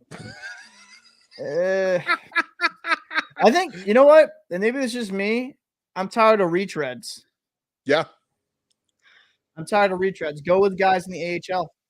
Like, I'm not gonna say too much, but my other buddy who helps run this channel, the guy for the Hartford Wolfpack used to be his high school hockey coach. Oh wow! Yeah, I mean, there's a possibility there for him in New York. I don't know what in capacity, but I think you're better off just going with young blood and trying something new instead of all these retreads, in my opinion. Yeah. Well, I don't think you're wrong. Oh, big save there by Hill. I mean, look at the Colorado's coach. Yeah. I think people get just so used to same old Kane coming in here. Look at, he's driving. He's throwing something on net. Ooh. Oh, that was a good look. That was a really good look. I like what I'm seeing here from the Oilers. Yeah. Good keep. Showing a bit of life. That was a great keep. Good keep just not here. good enough. Knights are kind of panicking with the puck here. They're just like flipping. Yeah, I don't know what they're doing. They're kind of going back in a shell, and you still got a lot of game left. You only got 1 goal lead by. Yeah. So, and you're getting outshot 26-13. Yeah. I mean, which the fact they're being out. Oh, that's Vegas power play here. Now that zone entry, that was almost interference. Yeah, that was like a pick. Yeah, I'm a little surprised that didn't get called for interference. Well, did he have that ice established already? That's what I'm wondering. Yeah. Because if he's just stopped there and he's like, you can't help that. God, he looks like Woodcroft looks like my high school guidance counselor. It's terrifying. Sorry. Solid hairline, though. I got to give it to him. Yeah, you know what? Good hairline. So what? Oh, that's definitely tripping. You can't do that. Yeah. I mean, you can do that. You shouldn't do that. Yeah. So he might be a small man, but he's got a big heart with a big trip. He does. 2 minutes, 2-minute power play here for Vegas. 3:28 left in the second period. So you got a lot of firepower over here. Ooh, he gets tossed, huh? Stephenson gets tossed. Oh, all right, Jack Eichel will take the draw. That's why you always have 2 centers. Man, they're like jumping the gun, like relax. Oh boys. my God. Laser light show, relax. There we go. Okay. So Eichel here. Oh, that was a bad pass, Oh, man. what was that? Good Uh-oh. back check. Good back check. Great back check. Let him get in. There you go. Oh my God! It almost happened again. That was a good idea by Stone to try to throw it over to Marshall. So that was a great idea because I almost saw the third goal like almost a replay of that. Wow. Because it looked like it ran up Skinner for a minute. I'm like, is this going to roll over him again? Look how patient Eichel is there. Oh, I didn't see a good angle of it. It looked like it rolled up him for a second. Bruce just chilling there, laying down. Yeah. So Eichel down below. There you go. Stephenson. Nope. Get it. Throw it low, guys. You don't. Low. Oh, 2-on-1. That's not good. No, that's not good. Oh, that's a trip. Yep. He should just play the off guy. Let the kid worry about the kid the kid worry about the puck carrier. It's just sometimes I get they want to do tape to tape, but just make the safe play. Yeah. I mean, come on, Shea Theodore. You know better than that. You've been in the league for a hot minute. I mean, I can't really blame the defenseman though when fighting that terrible turnover. Like that was bad. Well, yeah.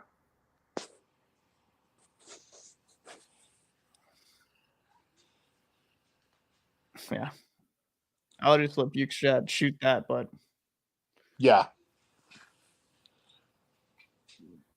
Come on, Shea. It's not like it's your first rodeo, big fella. You got to do better. so 4v4. Now the Oilers have a ton of talent here. Good save there by Hill. I think the 4v4 is definitely in Oilers' favor. Oh, 100%. All the speed here, Oh, McLeod. yeah. They're just going to keep Oh. cycling it until they get the – oh. That's smart. Just, regain reset. possession. Yeah, get that reset. Kane try to get some speed going on here. Nice drop here.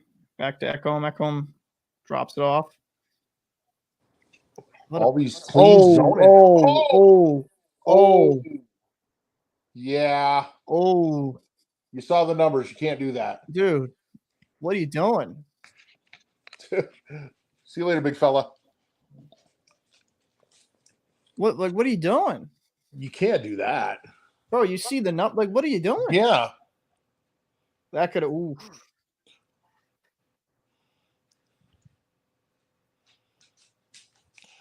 Of all the things I've seen, like from last year's Western Conference Final when the Avs played them, these guys take the worst penalties. Yeah. So I mean, 4-3. I think Edmonton might be, for all the talent they have, one of their Achilles heels besides goaltending is they're undisciplined. Yeah. Yeah, I would 100% agree with that. You can't do that. Dude, I just don't understand.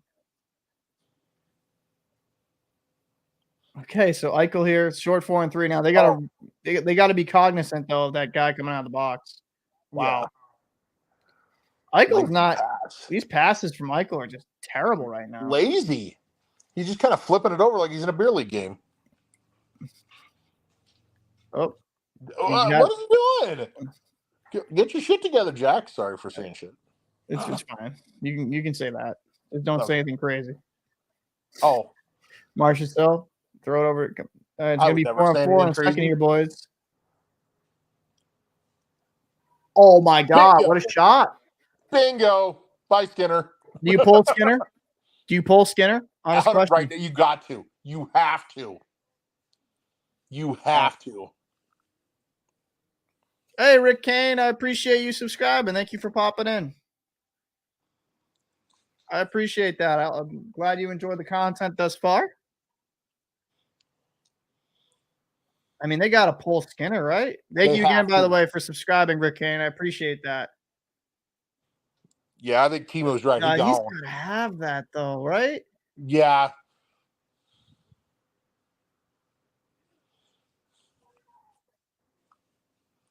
That's a hat trick for Marchessault, Oh, no isn't it? problem. That's a hattie for Marchessault, isn't it? Yeah, I think so, right? Man, what's he doing? He's got to have that. Dude, you have to have that. Look at those two guys watching the game there when he skates by him. Hey, Rick, well, actually, let me favorite this, Rick, and we'll do that in intermission. We could actually have a good conversation about that, about 32 teams and where we'd plop them. That'd actually be kind of a fun one. Stay tuned. Intermission in about a minute and 5. We'll actually do that. That'd actually be a fun thing to do. Me and you could figure that out, Chief. Oh, good Lord. It's going to be a mess. Gilles Meloche.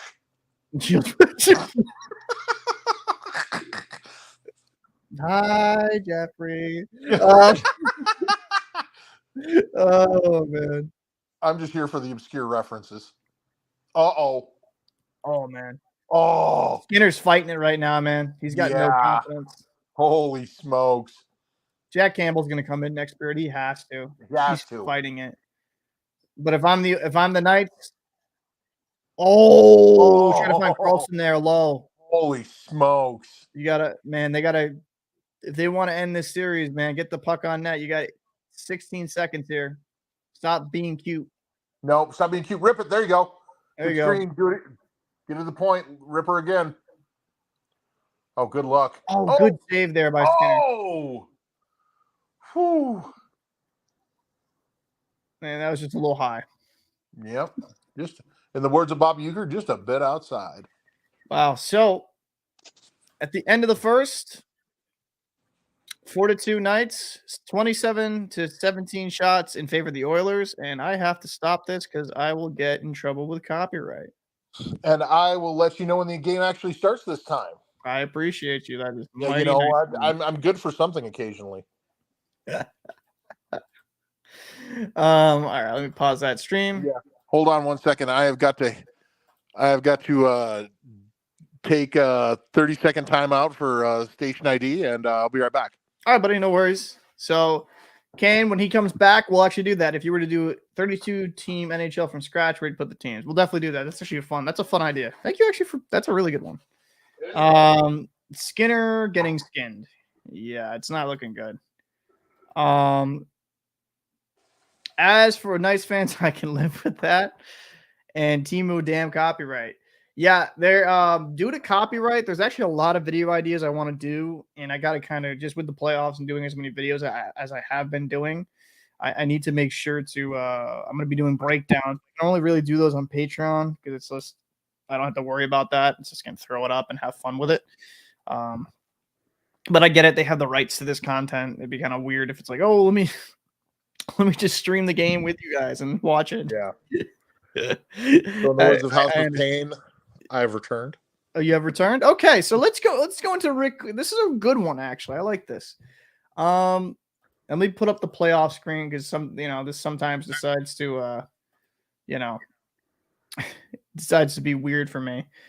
If you were to do a 32-team NHL from scratch, where would you put the teams?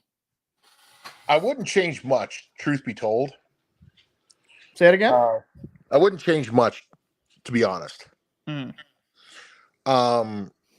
one thing I would add Quebec City. So you'd go back to Quebec?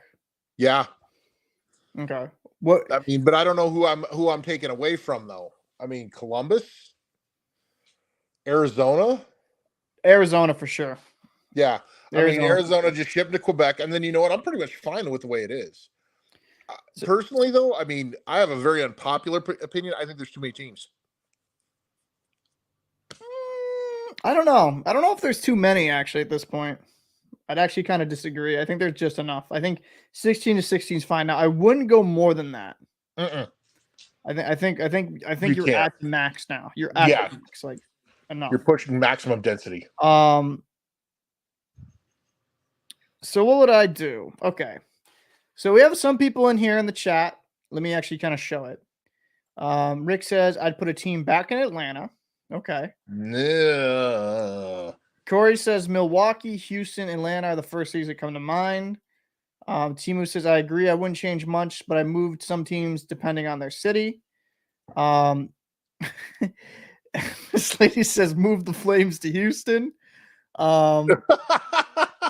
Rick says he'd keep Phoenix, and then you have some Cleveland from Corey. This is what Timo's got. CBG moves to Cleveland, which actually that could make sense. And it's not gonna cost you a lot of money because you're essentially moving up the interstate. Yeah. Carolina moves to Raleigh from Charlotte, and Florida moves up to Quebec City. AZ moves to Kansas City. Like I wouldn't expand anymore. I think 32 is perfect.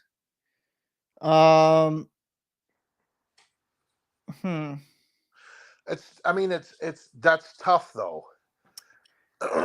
Okay, so let's go to teams real quick. I'm gonna click this page. Oh wow, it's decided to be weird and not do it for me.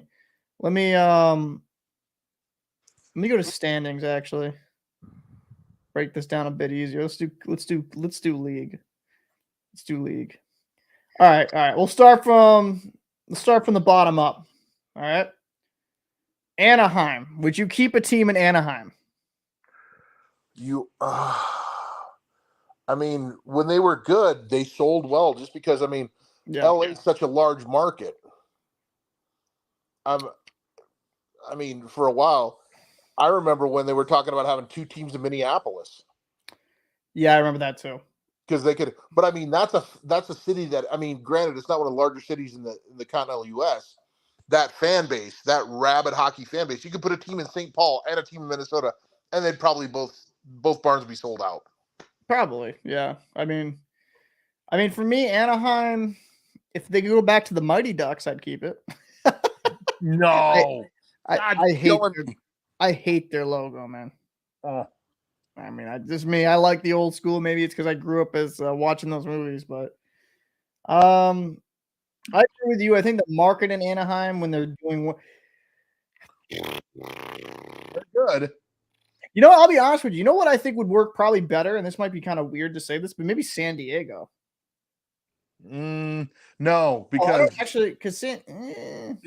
to say no because when I lived in Bakersfield, the San Diego Gulls were floundering. Were they? Okay. Yeah. Scratch. I didn't say that. Rewind time. Didn't say it. No, you didn't know. I'm not as familiar with San Diego. I've just been there. Like it's pretty nice city. That's what I was just thinking. So maybe hockey just wouldn't work there. Well, I think Houston could work.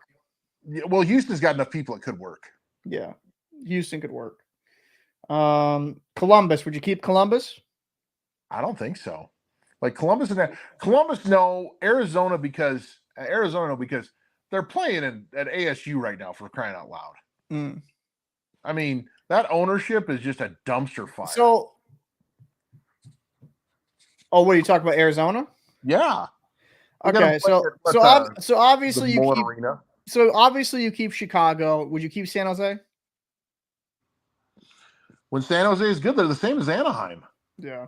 That building sells. Obviously, because you've got all that Silicon Valley money in San Jose too. Yeah, you keep Montreal. So Arizona. So this is the problem with Arizona, in my opinion, right? They were in Glendale before. They weren't in Phoenix. Mm-hmm. Like when they were called the Phoenix Coyotes, they weren't in Phoenix. No. So I think the biggest problem why they've had so many issues and all this shit. Like they didn't go downtown Phoenix. Like if the Phoenix Suns and the Phoenix Coyotes would have been able to have the same arena, I think you have a little bit better stability when it comes to a fan base. Yeah. Because have you been to Glendale? No. I have. Flown over it. Okay. And that's not to knock the people there. It's just it's not enough to like you need that to be downtown. Yeah. So if I was to keep it in Arizona, it had to be downtown Phoenix. Yeah. They have an agreement right now with Tempe, I believe, to have an arena there. Is that the stadium? Yes, in Tempe, Arizona. And the population in Tempe is, let me just look at real quick, is 184,000. But you're also right next to Phoenix, which is but it's I don't know. We'll see how that goes. Okay. Philadelphia, I'd keep because they're I would. Yeah, silliness. Yeah, bring back the whale. The worst, one of the most horrific jerseys ever, but it's probably one of my favorite jerseys of all time. I don't know if Hartford Whalers would. They were playing out of a mall, right? Yeah, for a while. Yeah, I mean, it's just. But it was so bad, it was good. So bad, so good. It was. Washington, I'd keep. Detroit, I'd keep. St. Louis, I'd keep. Vancouver, I'd keep. Pretty much. I think to be fair, we got to take the original 6 teams out. You can't move. I know it's kind of hard to. Ottawa. Ottawa's a weird one because it's not that the fans don't support that team. It's just they've been through so much crap. The turnout hasn't been good. But I think they're on their way back, though. I think we have to give Ottawa a couple years now that they're kind of, they have one half of the, one of the Kachuk brothers up there, and they made a pretty good push towards the end of the season. Ottawa I think could be good. Buffalo's good. Pittsburgh's good. Nashville's worked out spectacularly. Yeah. Oh, you mean Trashville? Okay, so this is probably one because I've been a big Panthers supporter through this channel in the postseason. So this is the only thing I would change with the Florida Panthers. I would actually move that downtown Miami. That's fair. If I could. Because being where they are now, that's why I think the tickets are so damn cheap. Now, it's fun for me because I've been down there and the rink's not bad. It's a nice little area. The parking lot's pretty good. But I think if you went downtown in Florida, you would see better ticket sales. And, absolutely. And they're trying to grow the game. Yeah. They're trying to grow the game. Rick Kane also says, I'd move the Nashville in the East, by the way. Yeah, they should be in the Eastern Conference. They should. Well, there's the little part of me that is still old manish. Move Nashville East, put Detroit back in the West so we can hopefully. I'd agree. That would actually make more sense, but what do we know? Yeah. Calgary supports the Islanders now that they're actually back on the island. Yes. Yeah. Winnipeg, that whole Brooklyn debacle was stupid. That was so dumb. That was so dumb. Winnipeg, yep. Tampa Bay, yep. They're a good hockey market. Seattle, they've been really good. Yep. Minnesota, obviously. Yeah. Los Angeles, I mean, yeah. New York Rangers, yes. Dallas, yes. Colorado, yes. Edmonton, yes. Vegas has done well, yes. Toronto, yes. New Jersey, yes. Carolina, some people have said they want to move it to where do they want to move it to? Raleigh, yeah. Well, I mean, but all that, I mean, essentially the whole research triangle down there, Charlotte, Raleigh, I think they're pretty close. Yeah. Durham, Raleigh, Durham. Is good, right? Fan base wise. Yeah. And then Boston. I mean, yeah. Yeah. I mean, that's not. Original 16. I mean, I think we have to exclude the original 6 teams. Yeah, I mean, the original 6 is kind of hard because it's like there's just already such a built-in fan base. Yeah. Oh, look, 8-win streak. I wish that continued. Don't mind me. I'm just crying myself at sleep with my bird joking away. So, I'm right there with you, brother. Yeah. I mean, sorry, Timo. There's not much I would change here. I would probably like some small changes.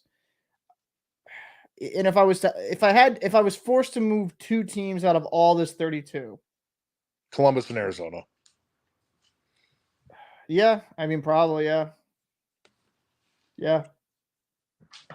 You know what? Actually, I'd say Anaheim and Arizona. Because I think San Jose and LA, you got enough of a market there.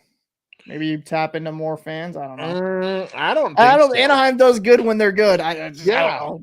And now that they're going to get that 2nd overall draft pick, they got a chance to. I mean, they got all those kids. I think Fantilli will be good. I think he's going to be a freaking good player. I still think you need to call the boys up in Boston and say trade Olmark for that 2 pick. Just kick the tires. No, I mean not Raleigh. I apologize. I meant yeah, we messed up. Charlotte. Yeah. Sorry. Please forgive us, Timo. Yeah, I literally just fucking blanked on that. I'd keep the Blue Jackets and I'd put them in Cleveland. Yeah, that would work. I think that would work. I mean, because you got to give them something. Like, they got the Browns over in Cleveland and the Cavaliers. Cavaliers actually had a good season this season. Well, and then because the Cleveland's minor league team is the Sea Monsters. Yep, it is. God, look at that useless knowledge for the win, kids. But no, they turn out pretty good. Yeah. But yeah, I like a lot. I mean, there's not much I would change. I mean, Arizona going to Tempe. I have an odd feeling that's not going to work well because they're going to end up building a stadium. It's going to fall on Sass. And then here you have this brand new building with no team. Arizona. Tempe. Could you, fresh. Would you still get the butts in the seats if you moved to West Palm Beach? Could that actually happen? That's what I'm worried. That's what I'm wondering. So let me go. So let's go into this conversation real quick. Hold on. Because I was looking at fresh, because I'm not that familiar with that Miami area because I've never been to America's Waiting Room, aka Florida. Well, I mean, because I'm in the maritime industry, I have to go there for like all my friggin' trainings. Okay. So it's like something I have to see like quite a bit of. Both sides. Well, does this actually pop up in stream?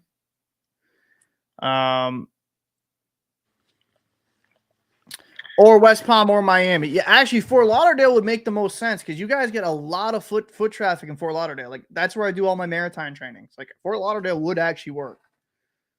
There's a big population base and a bunch of tourist base, right? That's what Vegas helps with too.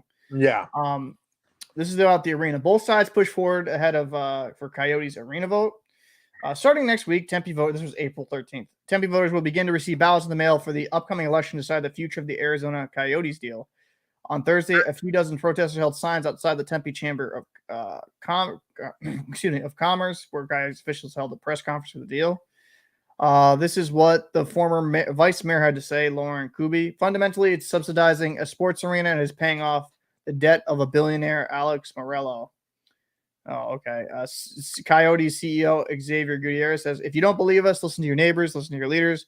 As what they are saying is, this is the right project, this is the right deal, and we are the right team to execute it. Coyotes and their owner, billionaire Alex Morello, want to build a new arena and entertainment district near Rio Salado Parkway and Priest Drive. The arena would be a centerpiece surrounded by retail, entertainment, and a residential space. Currently, the property is home to city-owned landfill, to a city-owned landfill. If the voters pass three propositions during a May 16th special election, the $2.1 billion project would be built on the banks of Salt River, just west of Tempe Town Lake. So if they built it on a landfill, would you call the stadium the dump? Sorry. That was the softball. I had to go there. Compared to the Climate Pledge Arena, the shit arena. Oh fuck. The jokes write themselves. Oh my god, they're just lobbing softballs up.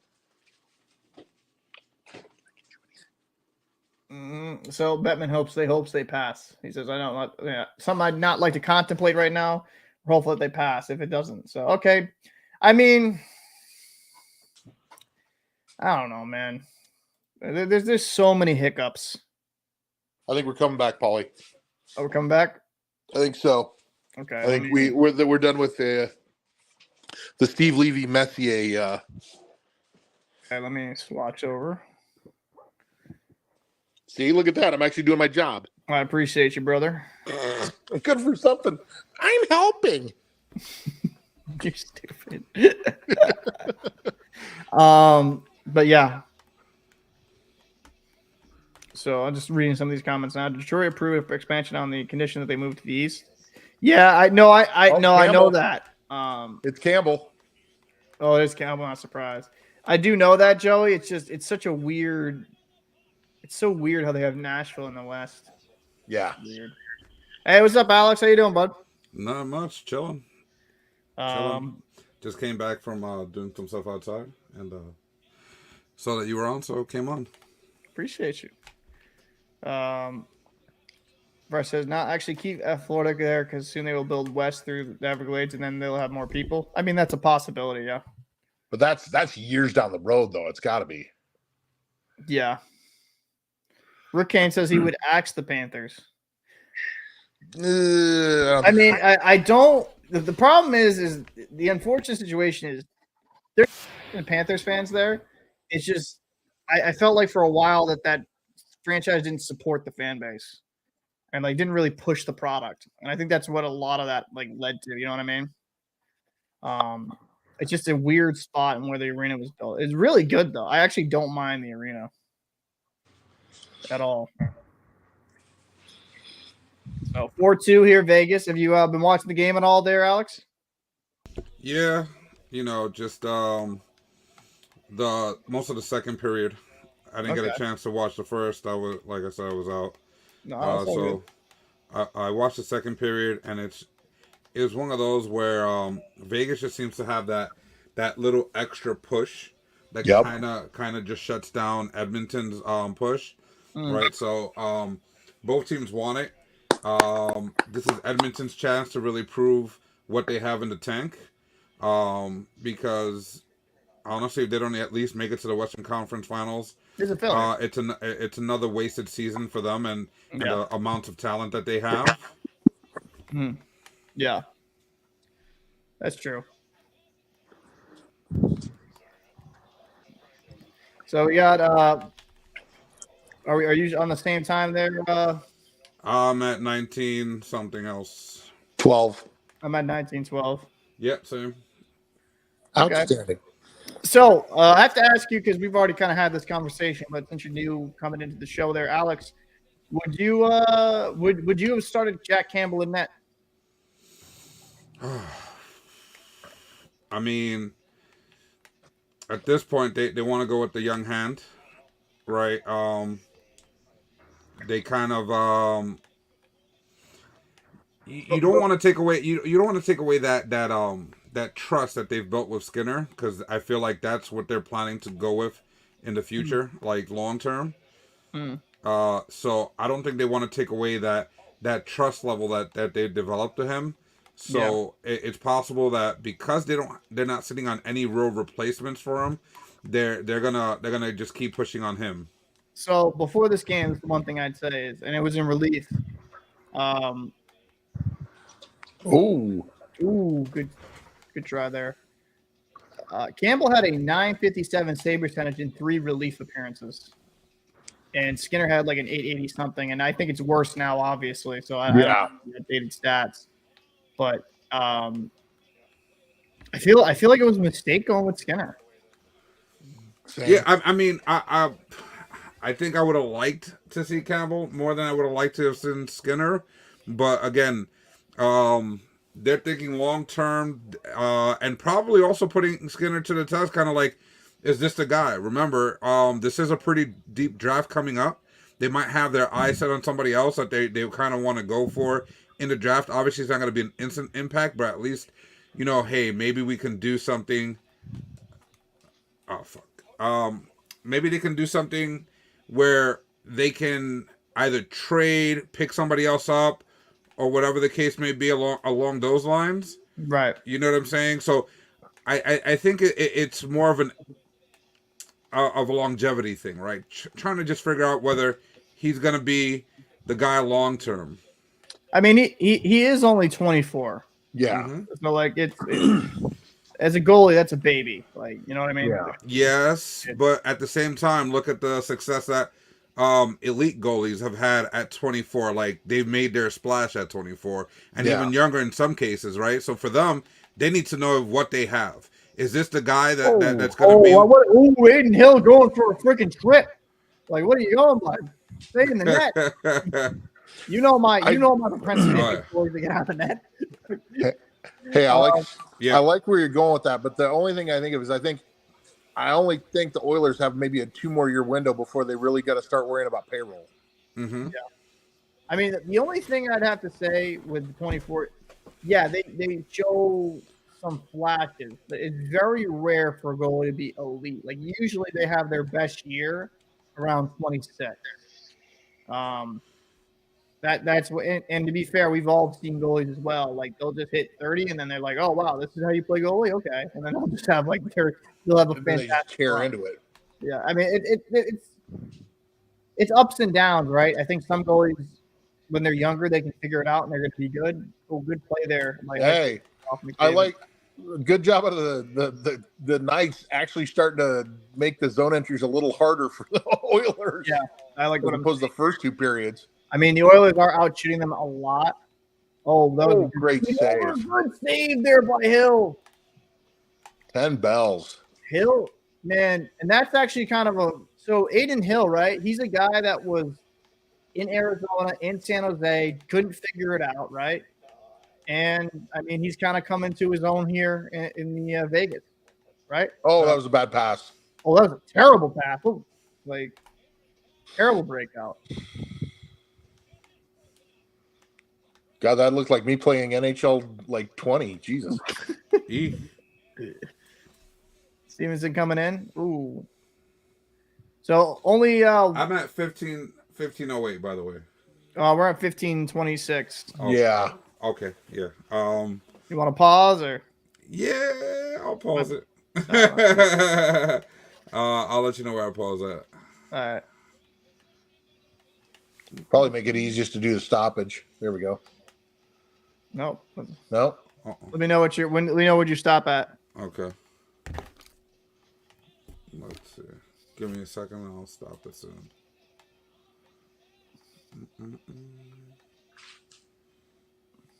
Oh, good take.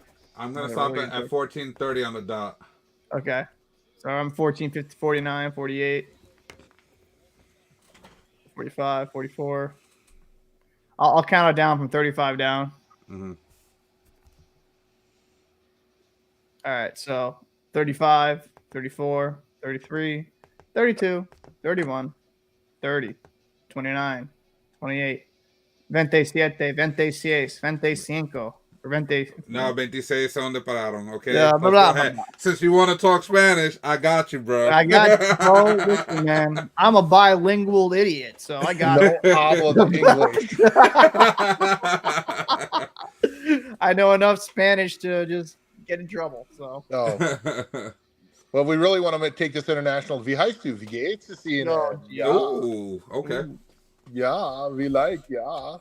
But yeah, I mean, back to the Skinner Campbell conversation. I just feel like they need to know what they have, right? They're gonna live and die with their decision, right? And their decision, Skinner. That's what he was meant to be. So that's what they're gonna push.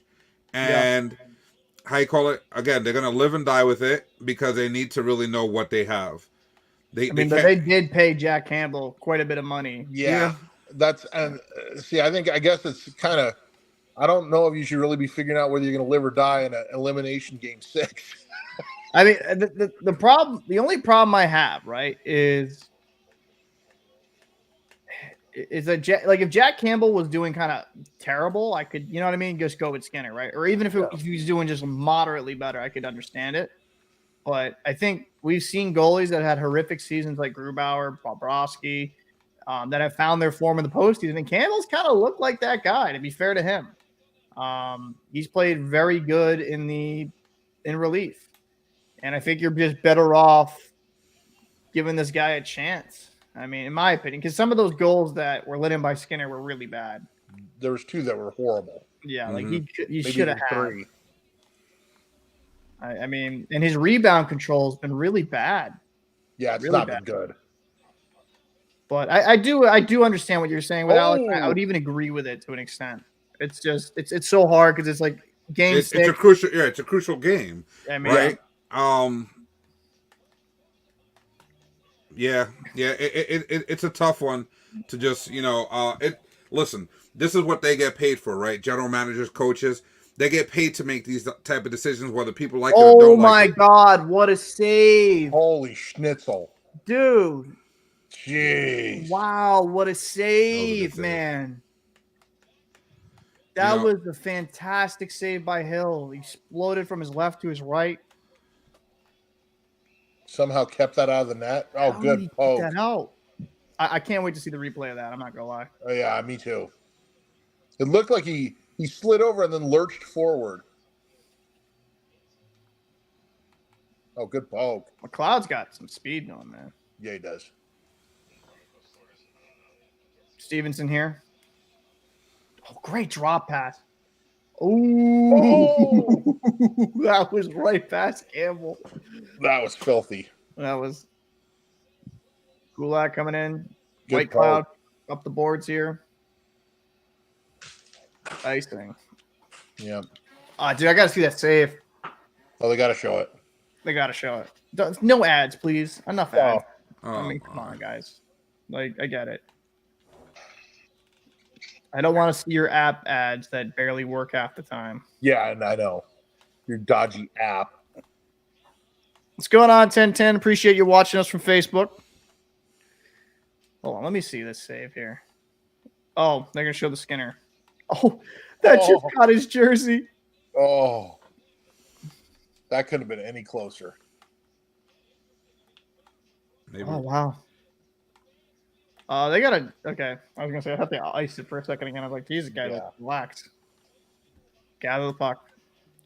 But the Knights can't be too happy here. Can't get too content. Like, yeah, you're up 2, but Oilers can score 2 in really quick succession. There's too much firepower for them to just, kind of. You can't give them a power play. Dump and chase. They're one of the dangerous power plays in the NHL. Historically. Yeah.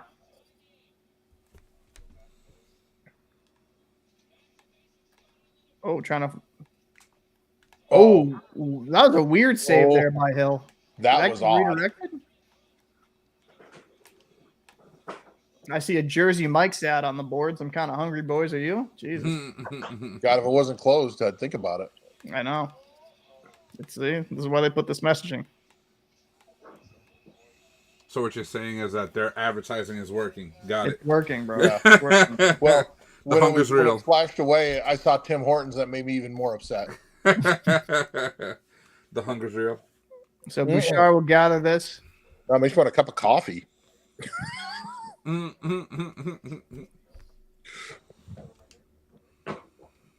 that go off the ref? I think so. I saw a ref make a sweet hit this postseason. I got to find the clip of that. Guy was on You sent it to me. remember that. Find it. wall coming in here, trying to go through a couple guys. How much longer we got? It's 10:05 in the third period, Gage. Oh, Oh, that wasn't a pen. That was just a good hit. but that was close though. That was close. That was almost bad again. Ekholm part 2. Oh, Ryan, that was a good keep there by Ryan, man. Gotta like this effort. Oh. Goes in the middle. Oh, good glove save there by Hill. Oh, solid. So 9:30 left in the third period. Can we actually see that save by Hill? That'd be nice. Thank You you. can actually see it. Yeah, there it is. Oh, off his elbow. Yeah. Oh, Thank God he went to the gym and did some curls. Some curls, bro. fill the sleeves. Wow, that was a good save. Big save. So let me look at the chat here. Let's see. I'm a Cats fan. Okay, so hopefully there'll be a Stahl brother in the finals. I mean, that is true at this point. Vegas defense is locking it down. Yeah, they're doing good. I would like to see them be a little bit less on their heels, though, and dictate the play. Got to get some sustained offensive pressure. You know what I mean? Yeah. I think that would be beneficial for them instead of just like being constantly in their own end and Hill bailing them out. I mean, right now Vegas is just trying to live with the, don't let them score mentality, Yeah. and that can bite them. That can bite them if they're not careful. 100%. Right?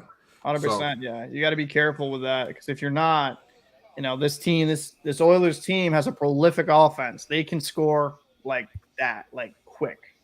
Yeah. You got to be careful. 2 goals in a minute is not something out of the realm of plausibility.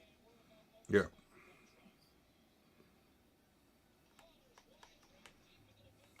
So, I mean, we got some time here in 9 minutes and 30 seconds. Obviously, commercial break. I'm seeing Coors Light and a bunch of beer commercials. I mean, I can go grab a Corona right now. We'd be all right. You can't disrespect the Colorado Kool-Aid though. Aiden Hill played good in this game, man. He's showing a lot. I'll have to give that kid that, because I think when Brassard went down, I bet you the Vegas fan base was just like, you know what? Was silently crapping themselves. I don't think so. No, I'll tell you the truth. I don't believe that, just because of the amount of goalies they've had all season. They've had 4 starting goalies throughout the entire season. This is true. They're ready for it. The weird thing though with Vegas, I saw from some fans' comments, because when I saw Brossoit go down, I said like, well, that kind of stinks for Hill because he's going to go in cold.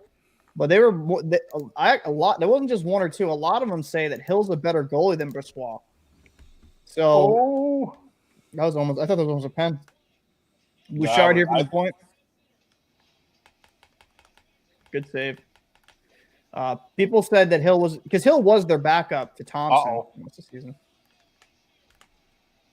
All right, that was kind of a weak shot, but good save there by Campbell. Yeah. Can of corn. So if you're Edmonton in the next 3 minutes you don't score, what are you pulling? You pulling Campbell? What about 4 or 5?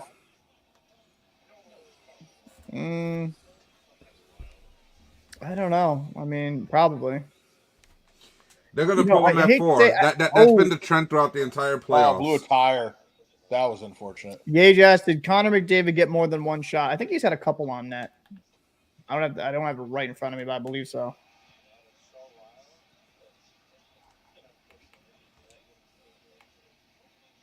I mean, the shots on net are 33-20 Vegas. That's the incredible part. Like, yeah. Oilers have definitely thrown some high-quality chances here. Yeah. And Vegas, to me, they've been more on their heels since they've gotten up by 2. Yeah. I would say the Oilers have dictated the play far more. It's almost like Vegas is just is okay with just getting into the neutral zone. Yeah, that's what I'm kind of noticing. That can bite you, man. It really can. That was a high stick. But played by a Vegas night player. And look, another dump. No icing there. Puck just died. Here, let's see if they can get some offensive pressure. Riley Smith behind the net. Down here to Wall. Wall going to throw it back up here to the point. See if we can get some through. Back to Wall. For the one-timer. Ooh, the broken stick? No. Just maybe. Whiffed it. Just whiffed it. Yeah. Topped it, probably. Got Moto here on the forecheck. And icing. 7:02 in the third. Now, the Oilers, they got their season on the line here. You got to see a push here, man.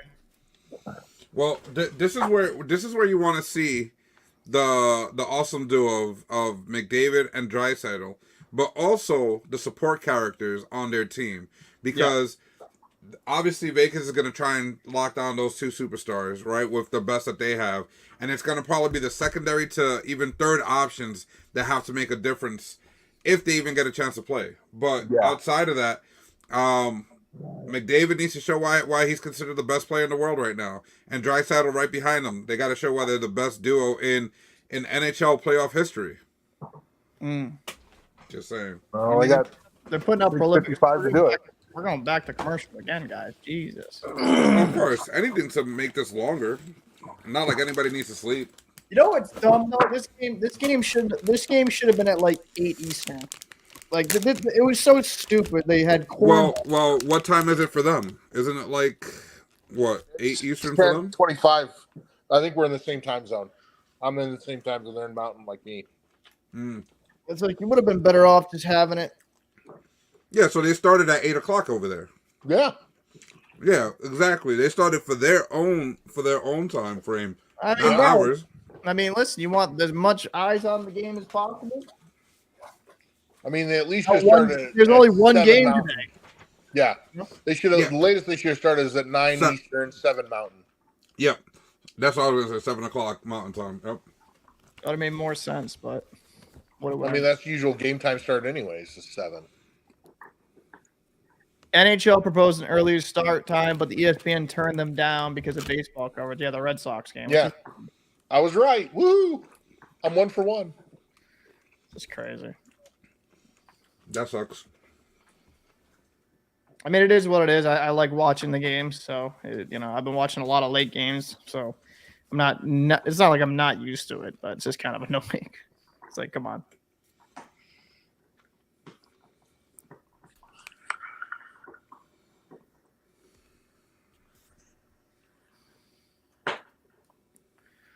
I mean, look at the commercials. The commercials are all McDavid. Literally, all McDavid. Like, he needs to take those highlights and put them in this last couple of minutes. I mean, we'll see, man. Is that off the bar? That might have been. Yeah. Yep. Sidebar. Oh, that's Whoa. just right by him. That's tough. It's tough when you play good, right? And you just don't get those bounces. Yeah, no puck luck. You know what I mean? When you don't get that puck luck and you played well, oh wow. Oof, I don't think they're calling that. Oh my god, I hate let it go through.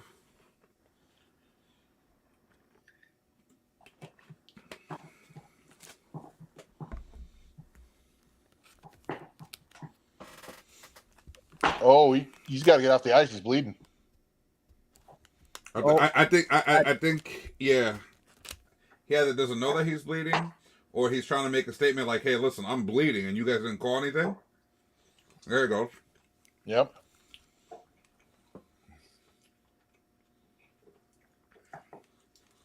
Did you catch a high stick or? Oh yeah. Yeah, but that's not a penalty. That's not a penalty. It's not a penalty because it's a continuation of a shooting motion when he tried to clear the puck. Yeah. So there's no penalty on there. He can cry all he wants on that one.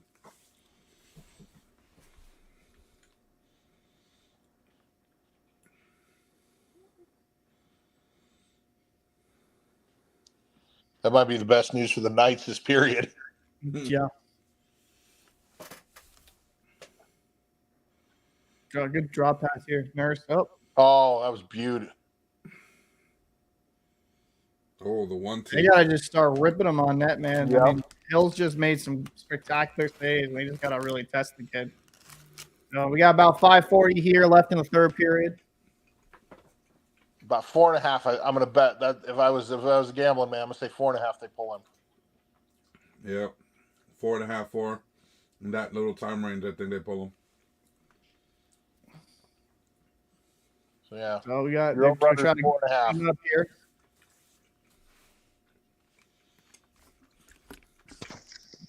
Man.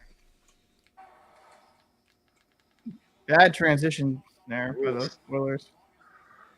Excuse me. Well, Bouchard coming up.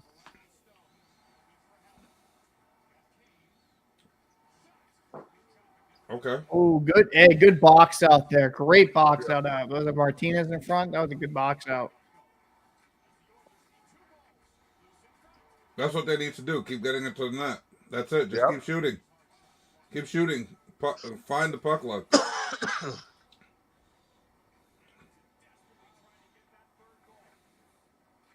Here, point shot. Ooh. Man. Whoa. Hill's got to get up, man. Get off your ass, bud.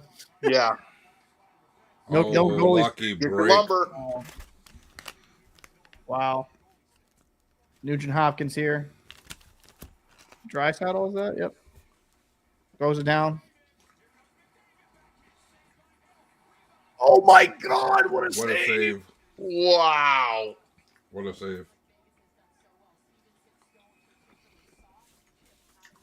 Hey Joey, Joey says McDavid, Draisaitl, greatest duo in NHL history. He says from an Oilers fan, Gretzky and Curry ring any bells? I mean, I think more in modern day history is what he's referencing. Well, if we were modern going, day. Not modern, not like probably within the we're last going- 2 years. Well, statistically, there's been no Gretzky and other Messier. duo. There's been no other duo that puts up this many points. That's what I was referring to. They highlighted that in different sports channels as of recent. That you had maybe one guy on each team when you had Gretzky, Lemieux that put up so many points in the playoffs or whatnot, but you never had a duo that put up this many points in the playoffs. Now, it hasn't led to success, obviously, whereas the other ones have. I would argue, though, those earlier Oilers dynasties had far better surrounding pieces. Yeah. It wasn't just like... Oh, 100%. I mean, I don't know if I could say Curry, because Messi was better than Curry. I'm sorry. Yeah, Messier was a nasty player. Yeah. I mean, and then, they had a really good decor. They had Grant Fuhr, right? That was the goalie back. Fuhr. They had Jesus, what was his name? They had a lot of talent. They had Paul Coffey. Paul Coffey. Yep, Paul Coffey. The coffee curve. Remember those? Yep. Who was the other guy? He went to go play with the Rangers. He won the cup with he was another defenseman that won the cup with Messi in '94. Zubov? No. Zubov. Let me see. Bukaboom never left. So Bookerboom was there. Was he? Bookerboom was on that '94 Ranger team. Yeah. But he wasn't on Edmonton, was he? No, he only played for. No, I'm. Now I gotta look this up. Hold on. I hate this. Yeah, I can't believe Marcia so gets a friggin' hat trick in this game. A natural hat trick, nonetheless. Yeah. You know what though? I hate to say it. Like a couple of those were just really weak goals, though. Like, hats off on that kid getting it, but Skinner's got to make those saves. I hate being that guy. Just like some of those goals, bud. Now, it would be one hell of a Western Conference Finals if it'd be Seattle versus the Vegas Knights. Yeah, I agree. Kevin Lowe. Lowe, wow. Yeah, look at that. Kevin Lowe was on those Edmonton teams. So yeah. Oh no, Timo, I'm not knocking his goals. It's just Skinner's he had to come up with those. It's just he's got to make some saves. Yeah, that wasn't no shot at the goal scorer and the goal that they scored. I mean, Larger still got in front, got dirty, did what he had to do. Yeah, they pulled. On the goalie. Oh, yeah, 3.5. They waited a long time though. Well, most of the play kept coming out, so they didn't really get a chance to get themselves in the zone the way they are now. Oh, good save by Hill. Yep. Do you give it to Hill for a goalie goal? No, I'm just joking. Imagine. Oh, that would be just horrible. Guy. They're probably like, hey, it's a new feature this year. You can actually take the goalie out and put a player. No, imagine. Oh, Draisaitl, that side shot. Oh, get Bouchard here working at the point. He's waiting too long. He's waiting way too long. He's letting the goalie move and set his feet and set his place so he can take a look. Yeah, and allowing the defense to get into position. The puck is always faster than the feet, man. Yeah, as soon as they move it, they need to. Oh, McDavid whiffed. Oh, that kind of just gives you an idea of how the night's going for them. Yeah. Here at the point, Bouchard over here to draisaitl. See, waiting way too long. Way too long. All right, throw it low here. Oh, wow, it just died down. 2:04 left here in the third period. Wow. This is kind of like Vegas is playing. Like they're just staying alive here, but yeah.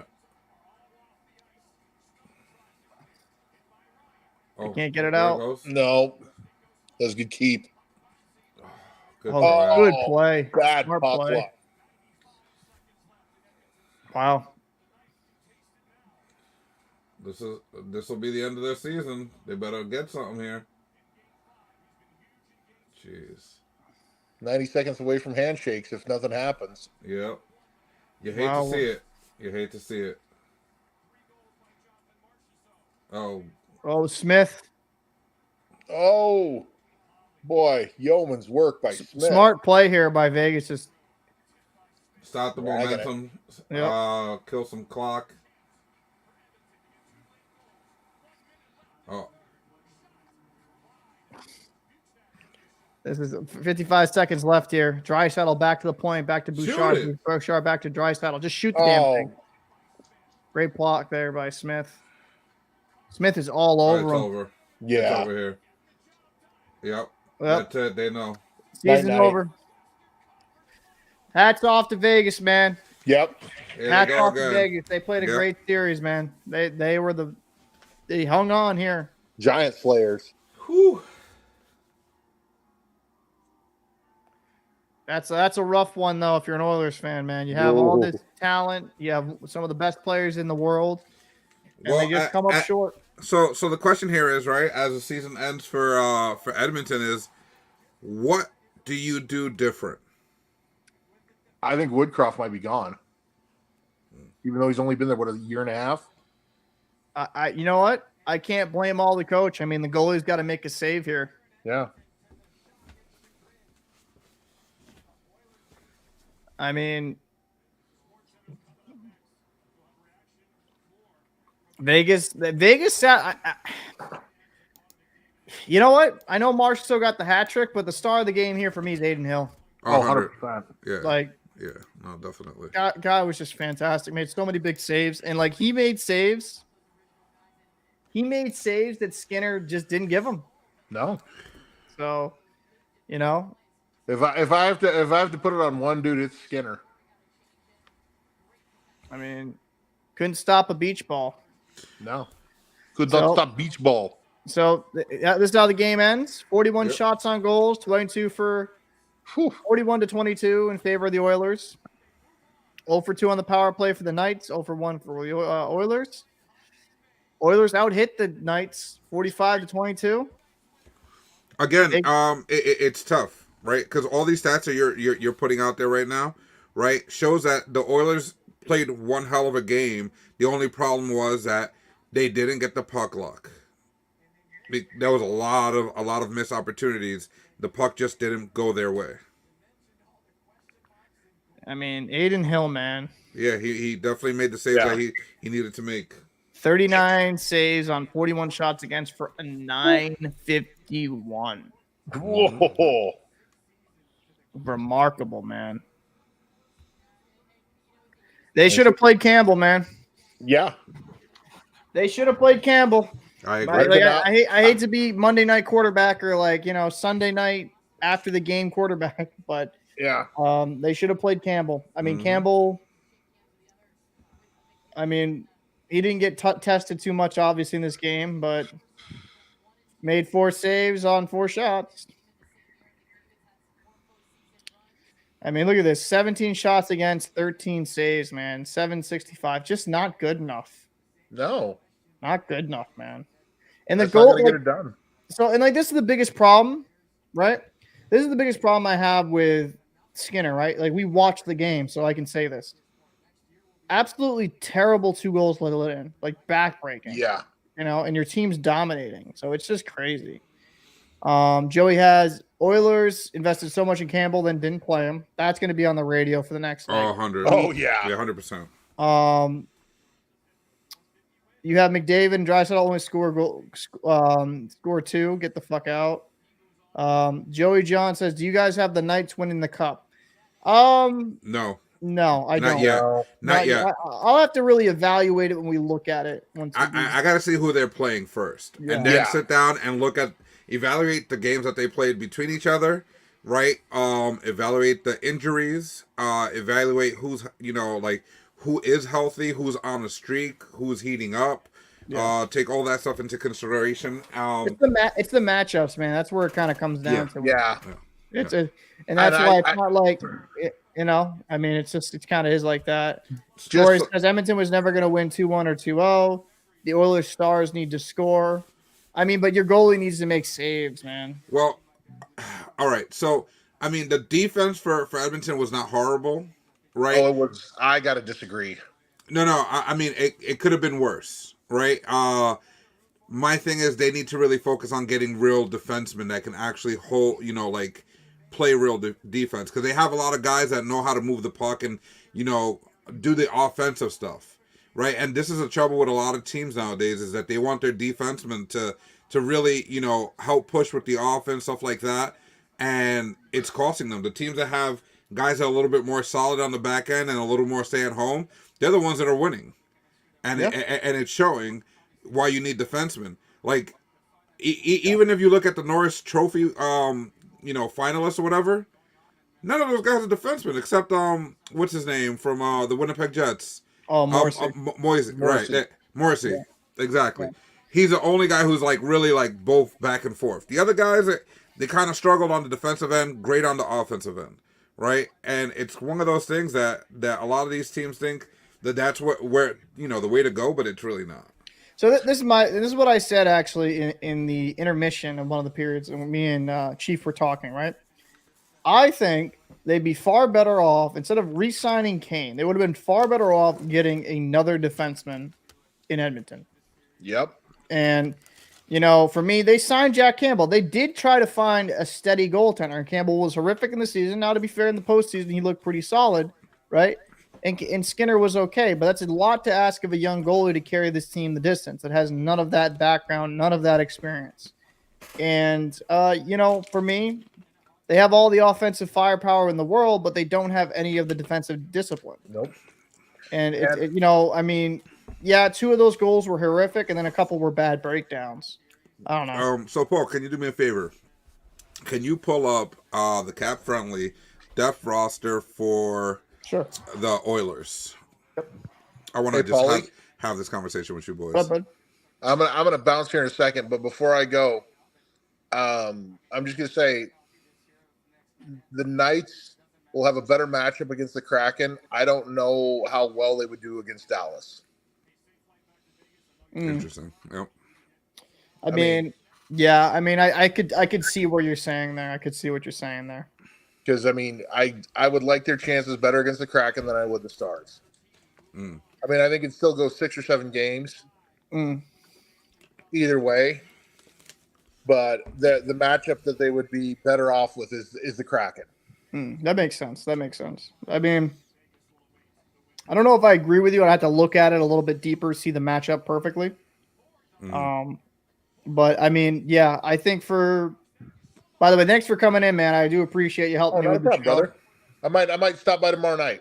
Definitely, man. Definitely. Let me see what time I get out of work and whatnot. So, man, I'll let you get some sleep, bro. I know you got to work, so thank you again for popping through. And not a problem. Don't be a stranger, brother. I won't, brother. Have a good night, you guys. Take care. Later, Take it easy, boys. Listen. Look at this roster, man. Evander, Kane, McDavid, Hyman, Nugent Hopkins, Draisaitl, Yamamoto. You got decent enough offense here. Okay, right? Now, what? Obviously, you and I have spoken about this even before the playoffs started. I think we also told them that they should address this concern even before the season started about their defense. Correct, we did. Right? Looking at what they have offensively, they have a lot of guys young, kind of coming into their own, that whole thing, whatnot. But I think, in my opinion, you need another big name defenseman, right? You got Ekholm in here. He played very well. He helped stabilize it, but I think you need someone else to help him really carry the load. Right? I think Ekholm is a solid defenseman. I think Nurse, while overpaid vastly, played very well during the series. But he's a solid number 2. The problem is here, right? Cody Ceci getting 3.25 for what he gives you, a little much. Evan Bouchard, while good offensively, was kind of could be a bit dangerous on the defensive side of the game. Kulak and Desjardins, there's nothing crazy here in the back end. You know what I mean? And if the Oilers want to actually win a cup, they got to get another defenseman. They're not going to be able to acquire another goalie. Skinner, he's making $750,000.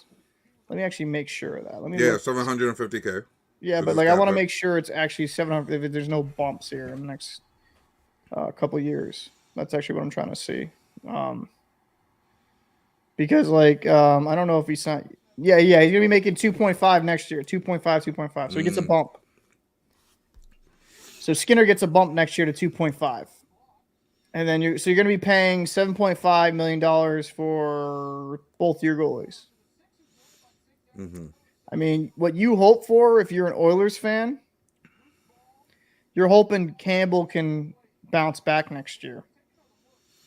I mean, they have what three forwards that are unrestricted free agents basically as of now that they've lost. Correct. Right. So going into the offseason, my opinion is take that money, right? Because that brings you to about. I mean, it's not much, dude. It's not much though, man. Like 1.25. 2.5. Let me see, 2.5, almost 3 mil. You can get a decently solid D man, and not in his not super in his prime, but kind of like maybe towards the tail end of his prime, depending on who you're looking at. That may help solidify this defensive core. This might be an unpopular opinion. I say, you might have to trade. Like, could you trade Zach Hyman? Not because I don't like him as a player, right? But so Evander Kane has no movement clause. No, and I don't think he'd fit anywhere else, to be honest. Just because of all his on and off the ice issues, right? Never mind. Hyman has a no movement clause too. Oh, okay. Oh, Jesus, guys. How about Yamamoto? I know he's young, and I know they like him. He doesn't have a no movement clause. He's $3.1 million.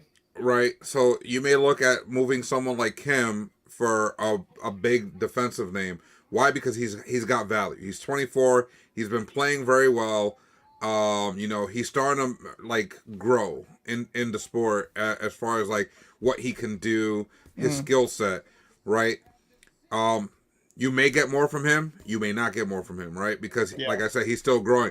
So that's one of those cards where you look at and you're like, one more year left in his contract. Maybe move him to get another piece on the defensive side. I mean, you'd have to, man. You're going to have to get another guy on the defensive end to help this team win next year. They have a small window, whether they acknowledge it or not, because Draisaitl, this year's over with. Has 2 years left on this contract at $8.5 million. He's probably gone. He's probably gone, in my opinion, unless he takes a hometown discount. And Joey says they score a lot of points, but gave up a lot when on the ice. I mean, with McDavid and Draisaitl. Mm-hmm. And then Evan says, how many 5-on-5 points? I mean, that's a fair argument. I'd have to look. Hold on. I'd have to actually look at that really quick. I don't know if Cat Friendly actually has that stat. Because I can grab that. I can actually grab that. I mean, I don't know, man. It's just with the Oilers, and this is the thing, because a big guy on our channel that's a big supporter, Jay, kept saying, "Oh, Oilers for the cup," and I always worried. I'm like, dude, I don't know if they have the goaltending or the defense. That was a worry of mine. Yeah. You know, I think you and I both addressed that. Like I said, beginning of the season, and go. As a matter of fact, going into the trade deadline, we said that they should make moves to pick up defense because most of the teams out west weren't doing too much, and them especially needed to pick up defense. They picked up Ekholm, but that's it. You didn't do anything else to help solidify the defensive side, and that was concerning to us at the trade deadline. Here, fast forward into the playoffs where they're getting bounced out, that would have probably played more dividends. Yeah, their big guys needed to score more. 100% agree with that. But this is where the team ideology needs to be figured out, because you can't have half the team being let's go all the way, and then the other half kind of do we play defense or do we go forward, right? Because all the defensemen, pretty much are going forward kind of defensemen. Yeah. So if you have that all the time, you're going to always leave it open for breakaways or unfortunate situations. One bad bounce and it's a breakaway. 2-on-1, 3-on-1, 3-on-2, any of those things. And you have way too many guys that like to jump up into play. I mean, I think Evan brings up a point. Nugent Hopkins had 2 points, 5-on-5, all playoffs. Nugent Hopkins didn't have a good playoff at all. No. Like at all. He didn't play great. I mean, Nugent Hopkins, though, in my opinion, will never pass that 100-point season. That was an anomaly. That's never going to happen again. And that's not a knock because I think he's a good player. I don't consider Nugent Hopkins like by himself a 100-point scorer. Do you? I mean, I don't see him having like that maybe type of season. 70, like 60, 70. Like if he was not surrounded by Draisaitl and McDavid. I think at this point for someone like Nugent Hopkins, he should take a look and say, you know what, these are the teams I would be willing to be traded to, like because I mean he's 30, right? Yeah, he contributes. No, he's not 30. Yeah, Nugent Hopkins. Yeah, Nugent Hopkins. Oh, I is think 30. it's Draisaitl.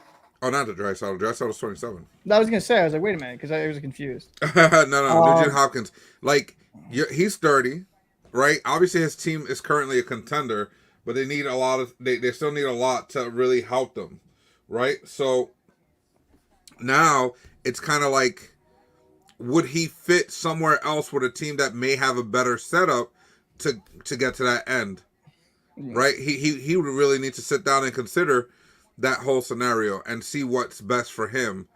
I mean, but does Nugent Hopkins? I had to see this because it's the problem with some of the way these guys build these teams. He has a no movement clause. Mm-hmm. That's what I said. He would have to do that. Yeah, he would have to. I mean, he's not like. I mean, who's gonna want to, move if he's comfortable? Ryan says, "What a disappointment! All the big teams were out round one. This was Edmonton's opportunity to go deep, and they blew it. Jay should have played Campbell last game in this game. I agree. I actually think if Campbell plays tonight, we may have a game 7. You might have a game 7. I actually agree with that. I did not like them going with Skinner. Anyways, Oilers fans have a sympathy, but some people need to remember that the team needs to earn it, and that's all they deserve. I mean, I can understand the fans being upset because you have so much talent, but they have so much talent in Edmonton, like just so much damn talent, and they have talented players. They have talented players individually. They just don't have they have a good team, not a great team. Well, I mean, for Edmonton, the good thing is they do have players, that have high value, regardless of how old they are or how young they may be. Like the entire forward core has value because they've contributed to a couple 2 monster seasons in a row. Yeah. Right. So they have value. Now Edmonton, as a franchise, needs to take advantage of their value and improve their team. Yeah. I mean, you have to at this point. You have to consider it. I mean, hats off to Vegas, though, man. Yeah, 100%. I mean, Vegas was the. I don't even want to say better. You know what? I hate to say it. Vegas in this series was the better team, but tonight, I think Edmonton. I actually think the Oilers were the better team on 100%. The ice. The better team wins. The better team always wins. I firmly believe in that. But I think tonight the Oilers played great, but Skinner just let them down. He just let them down. Evan Moore asked, "What are your thoughts on Nurse?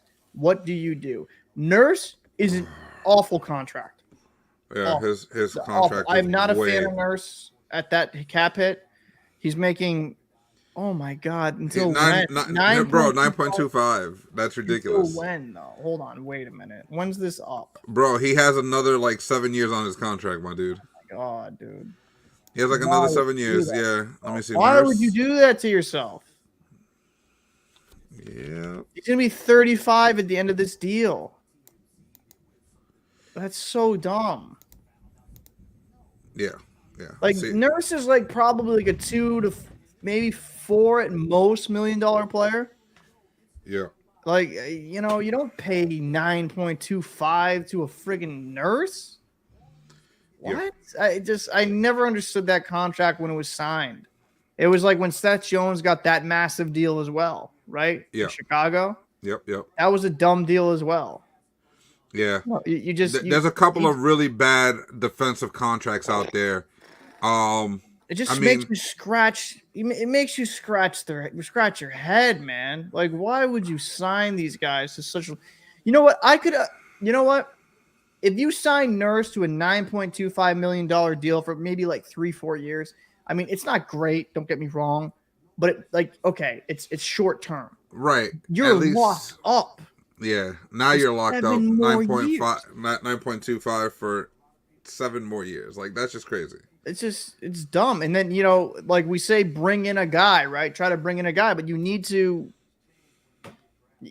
The guy you bring in has to be under a certain cap hit due to how much money you're spending. Mr. Holland McDavid's agent is on line 1. He needs to move. He needs to go somewhere he could win. I mean, that's another concern for Edmonton, to be honest, right? You look at your franchise players, right? You look at the top players, and I don't think they're really looking to leave, but you have to be concerned that the thought maybe has crossed their mind now that they've failed again, and not even failed. Let me correct that, because I don't like saying that, right? Because like Giannis has pointed out, Giannis from basketball, right? You don't fail in sports. You just may not have it. You may not get there. You may not achieve your goal. But it doesn't mean that you fail, because maybe at the next step, or maybe a little bit further down, the work that you've put in gets you there. So, with that being said, right, McDavid, Draisaitl, maybe they look around and say, you know what? With the culture we have here, and everything that goes on, and with the contracts that we have, maybe we can't do it. And if you doubt yourself as a player at that point, you're going to most likely want out, because you just don't believe in it anymore. So this is going to sound crazy. And I know this is going to sound crazy. I'm not saying to do this. I'm just floating this out. McDavid's making $12.5 million until Are you going with Timo's thing?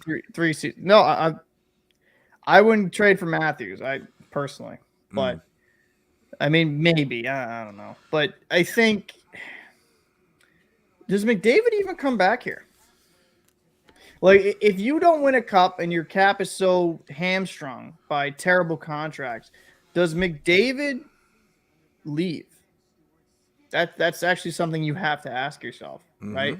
And if McDavid is going to leave, he's the best player on the planet, correct? Yep. Couldn't you just trade him for a massive haul to make your team all around better? Now, I know that might sound blasphemous to a lot of people, but it's a genuine question. Like, do you trade McDavid for an absolute haul? I like that. He goes to Chicago to bro, and let the Oilers get Seth Jones on his bad contract. I mean, would you consider that, though? Would you consider moving McDavid for a huge haul? Like, me personally? Yeah. Yeah, you would have to consider, but it'd have to be like, it'd have to be massive. It would have to be a massive, super deal. massive. Yeah, it'd have to be like McDavid for like 4 really good players. Yeah, like I'm getting a number 1 defenseman. I'm getting a good center back. I'm getting like a few players and some good prospects. I'm getting two good third liners, at least a number 2 center, and a number 1 or number 2 defenseman, like proven defenseman. It's just, yeah, because it's like, I think if they were a little bit more well-rounded, this team would be deep. You know what I mean? Mm-hmm. Personally, I would just get rid of Evander Kane. And I mean, the problem is why do teams give these guys no movement clauses? I understand it's probably to entice them to sign, but it's kind of irksome because I'm pretty sure it's their agents that insist on the no movement clauses, and they sneak it in there, and then the team wants to re-sign the player, so they think, all right, this is going to be a player that's going to help us get there, so we're going to just have to take this. What team? But I believe Evander Kane has a 16-team trade list. So he'd be willing to move to 16 different teams.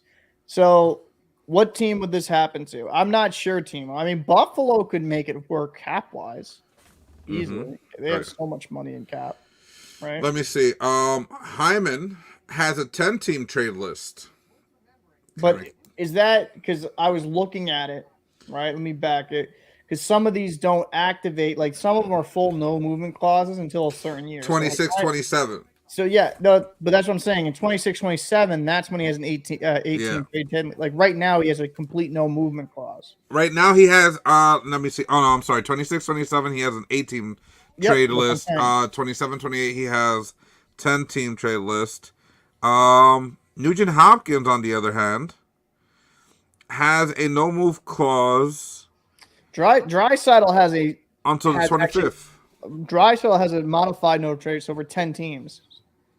So you could trade Draisaitl. You couldn't trade McDavid because he has a no movement clause. So that may be the move for them. And again, I don't want to split up the two guys, but in all honesty, if you're gonna overhaul your team and you need like real depth in your team, defensively, that may be the best move for Edmonton at this point. I mean, if I'm just imagine, and this probably never happen, right? We're speculating stuff that would probably never ever happen. Just imagine Connor McDavid and like Tage Thompson together on the same team in Buffalo. Oh my God, stop it! Bro, that's just absolutely disgusting. It would be the perfect like yin and yang, right? Yeah, fast, high speed with big physical player. That's just disgusting. Like it would be a nice yin and yang. I don't want to think Buffalo's about that. Prospect pool is far deeper. Yeah. I mean, no, I don't want to think about if I'm Buffalo though, like okay, so they wouldn't do this, right? Because Devin Levi played fantastic. But if I'm trading like Connor McDavid, I'm like, yo, give me Devin Levi, give me this, give me that, give me that. That's how I'm gonna make that deal. But yeah, I mean, it's a shame. It's a shame for. I feel bad for Oilers fans. That's why you always got to temper your expectations. You know. Yeah. McDavid to the Islanders. Woo. take John Tavares' spot or his replacement. Sorry, the island can't handle a star like McDavid. Relax. First off, this guy's got Ranger bias. Relax. No, and I don't mean that in a bad way. I just mean that the style that they play goes contrary to the style that McDavid plays. I know your haterade slipping. No, because I would love him to be on the Rangers, but I know he wouldn't fit the Rangers style of play. That's not what they do. Him fit your style of play, bro. He's like the best player on the planet. Like if Bruins could trade David Pastrnak and like a few pieces for McDavid, I'm like, all right. And how many players that aren't the best player on the planet have won the cup while he's been playing and being the best player on the planet? I mean, true. I get that. I think if you have a team around him. And I think that's the problem, right? Is that everybody's like, oh well, this is the best player on the planet.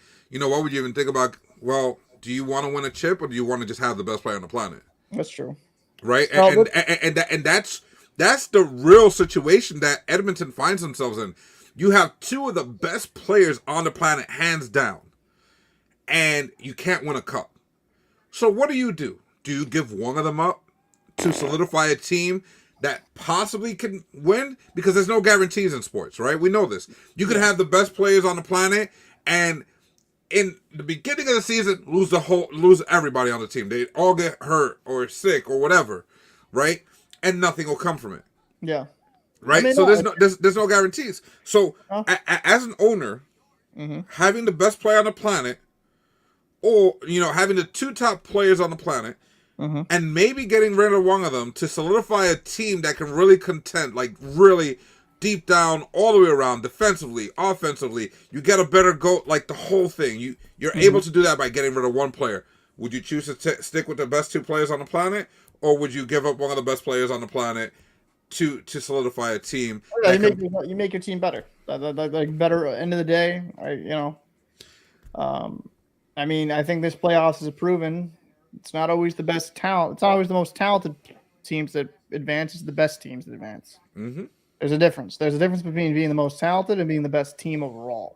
Yeah, because now I think just officially, right? That makes the most talented teams are all out now. Gone. Yep, gone. All the most talented teams. In parentheses, because I mean all these teams that are left. Yeah, they're all fucking talented. But yeah. on paper, what you would say are the best teams statistically and all this other stuff, all outside of Dallas, who also had a rocky end to their season and was questionable going into the playoffs. Outside of them, every team that had talent is gone. Yeah. Gone. Yeah. So this makes you see if I was an NHL owner, this is where I would have to really start saying, or even as a GM or coach, just all right, well, what are we doing wrong here? We have all the talent, so what's wrong?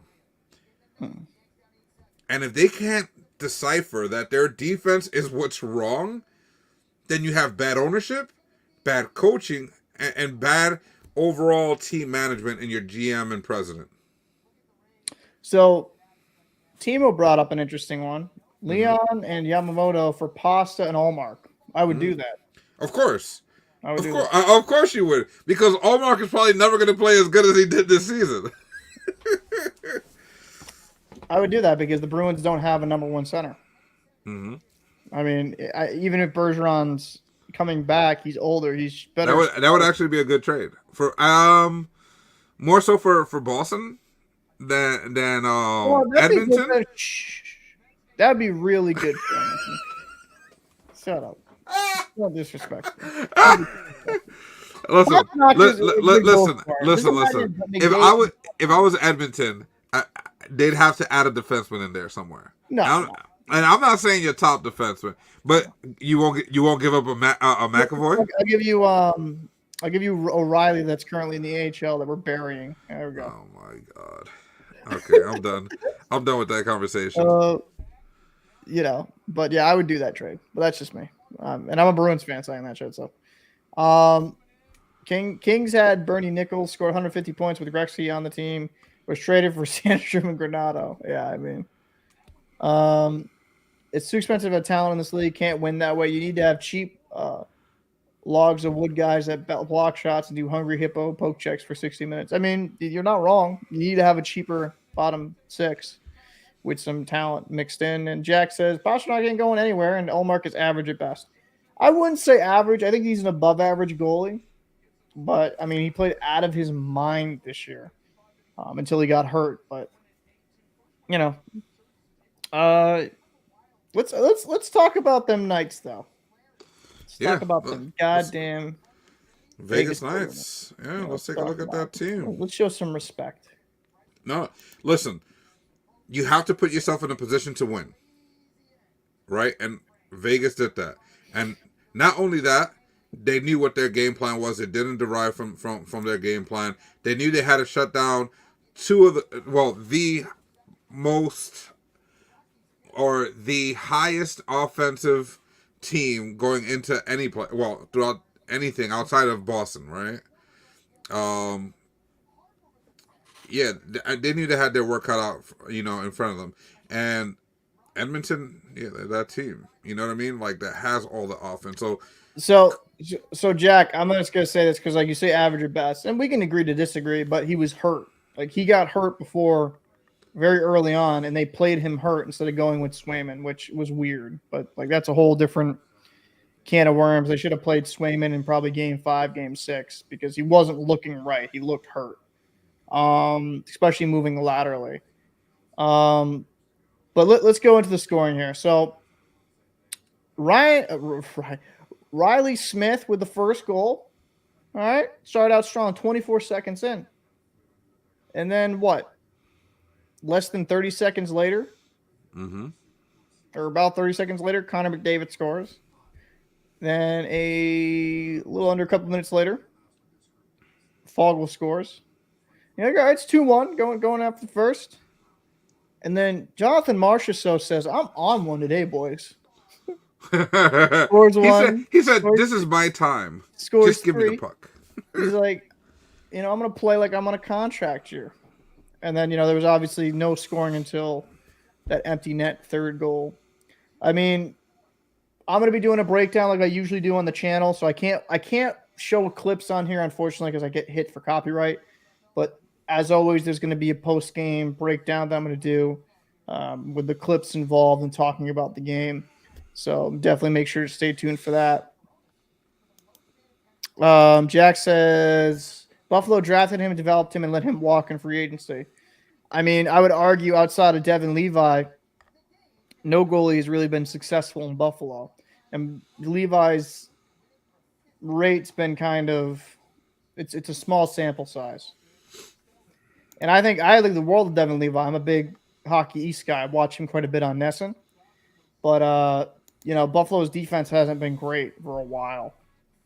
So it's kind of hard to judge. I mean, he's average, above average. I mean, I don't think we're that far off from each other. But I'm not gonna lie, man. I gotta get this video done. You guys have been fantastic, man. We kept a lot of viewers through most of this stream. Yeah. But I gotta get this commentary done. I'm gonna actually get something to eat. Yeah. Oh, Ryan Miller was nasty. Yeah, I mean, no, Dominic. That's way back though. I'm talking like within the last 5 years, 5 to 8 years. After Ryan Miller left.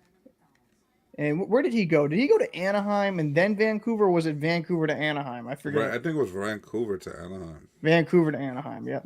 But Dominic Hasek was also in my opinion, Dominic Hasek is the greatest goalie in NHL history. My opinion. He's the greatest goalie in NHL history. Didn't you make that video? I think we had a conversation where you were going to make a video. He's the greatest goalie in NHL history. You cannot, I'm not going to say what else. You're going to argue to your face in the blue. That guy is the greatest goalie I've ever seen play. His statistics were absolutely phenomenal, and that guy carried teams.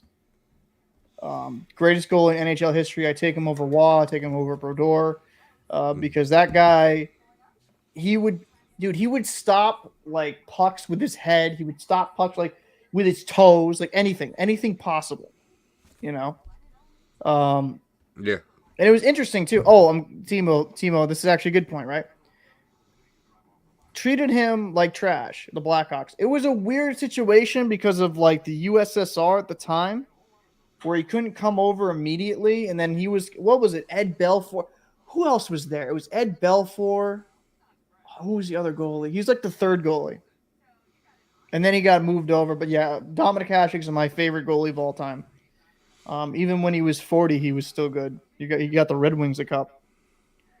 He did stop a puck with his butt once. He did. Dude, he probably stopped it with his groin multiple times. The guy didn't care. Edmonton should get rid of Yamo and Kane and make a serious run for Hellebuck. That'd be interesting. Connor Hellebuck's a nice goalie, dude. He just needs a winning team in front of him, a really good team. He's always had average to slightly above average teams in front of him, which is when they make the playoffs, they make a little run and stuff like that. But it's never been a team that you can look at and say they're going to win the cup this year. Never. I'll look at this real quick before I go. Let me get Hellebuck up here real quick. Because Hellebuck is, I think he's late 20s at this point. 29. It's 29.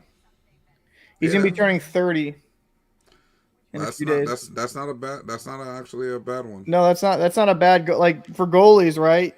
30 is, they can go into their mid 30s easily. And Hellebuck is still a fantastic goalie. He'll be 30 in a few days. The playoffs did awful, but that's not really on him. The team in front of him was dog shit. So interesting on Hellebuck, right? His contract's up at the end of the next season. He's not going to resign. He already kind of said he's not going to be here for a rebuild.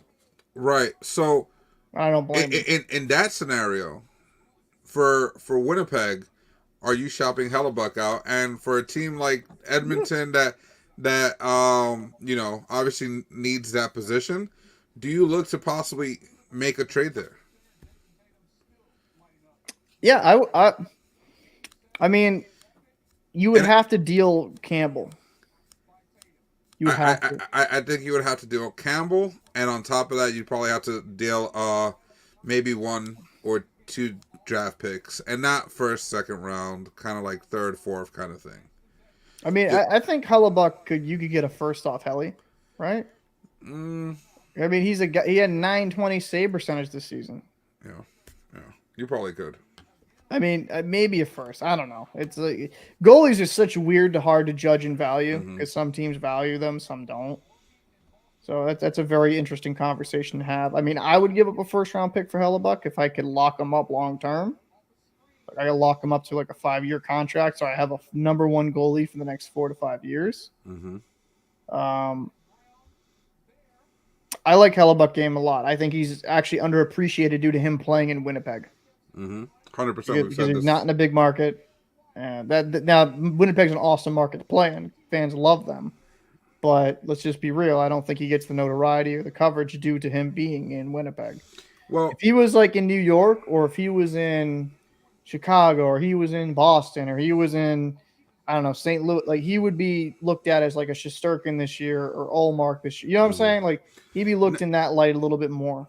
Now, one of the undertones to a lot of these trades, a lot of these players, and where they end up and stuff like that, that people don't really take into consideration when talking about trades and stuff like that, is a player's ability to handle pressure off the ice, right? Because you look at star players go to some of these bigger metropolitan areas, right? Whether it be L.A., New York, maybe Chicago.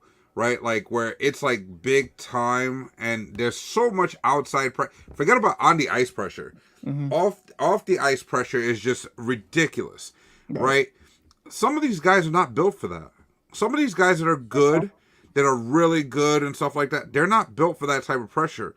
And when they end up going to these teams in these areas, it's not that they crumble, but they can't really like change or adapt to it, and it really doesn't allow them to be the superstar they were when they first came in, or what you thought they would be when they first when they come in. I don't know. Goalie's such a different position. I think Hellebuck would be fine. Hellebuck would be fine in Edmonton. Like I actually think that would work. It's just making a deal that would make sense for the Jets to take. I mean, he's going to be leaving, right? Regardless, that's what he's pretty much said. So I mean, I don't know. That'd be an interesting deal. That would be an interesting deal. Joey says, when did Hill look like a good goalie other than Vegas and Briswan? Hill had flashes, right? He had flashes in Arizona and San Jose, but he never could put it together. And no, but Joey, I do agree. It is the team in front of him. The team defense is really good. But, I mean, to be fair, Vegas had some big breakdowns at times in this game, and Hill just made some spectacular saves. You know what I mean? Yeah. So you're right, though. The Golden Knights have a better defensive system in front of them, and I think they're overall a better defensive team. The Oilers need to get better defensively, man. That's it. Stop messing around, draft. I don't know, man. We might be. I'm going to be interested to see what the Oilers do in this offseason. Like, are they going to shake it up? Are they going to like go big time, blow it up? I don't know. That like the Leafs, right? If I'm the Maple Leafs, that's what I would do personally. Like, enough is enough at some point. Like, all right, like, Yeah, like, 100%. But I'm gonna get off here, guys. I'm gonna grab some to eat and also start editing the video of the review for this game. I appreciate everyone popping in, man. The support's been absolutely tremendous. Thank you, everybody, for tuning in. We really appreciate you guys. And if you haven't already, make sure to subscribe. And I'm gonna try to find it here. Make sure to subscribe on the Locker Room. You can come here and say hello to the fans who have tuned in. It's my daughter, Paul. Oh, what's going on? My partner. There's a mini me, as you can see. I can see. Right? Looks just like her dad. We all know. Just like her dad. Just more hair. Just more hair. Just more hair. That's it. Got it. Hair, yeah. Oh, man. Oh, shit. But subscribe at the Locker Room YT on YouTube if you're new here. We do coverage across every single NHL team. We do news. We have a little fun. I had a little fun with the video on the pronunciations. Just goofing around. Like, we bring a lot of good hockey content. We also did a mock draft, released that did really well. We have a Discord. We have Discord. some off-season content coming soon to the Patreon and stuff like that. We have so many different things, and we're always open to doing more things. So if you have any suggestions, get on the Discord. Let us know what your ideas are. We can always do a lot. So yeah, Absolutely. So thank you again for everyone popping in. Quick mention, because we got a few super chats today. I appreciate it. By Zach. I want to say a big thank you to Zach again for the super chats. I do appreciate that. You guys have been absolutely phenomenal. Yeah. So I'm Captain Paul. Down below was Fajardo, and I'll see you pretty soon. I'm going to be making this video. Catch you boys later. Peace.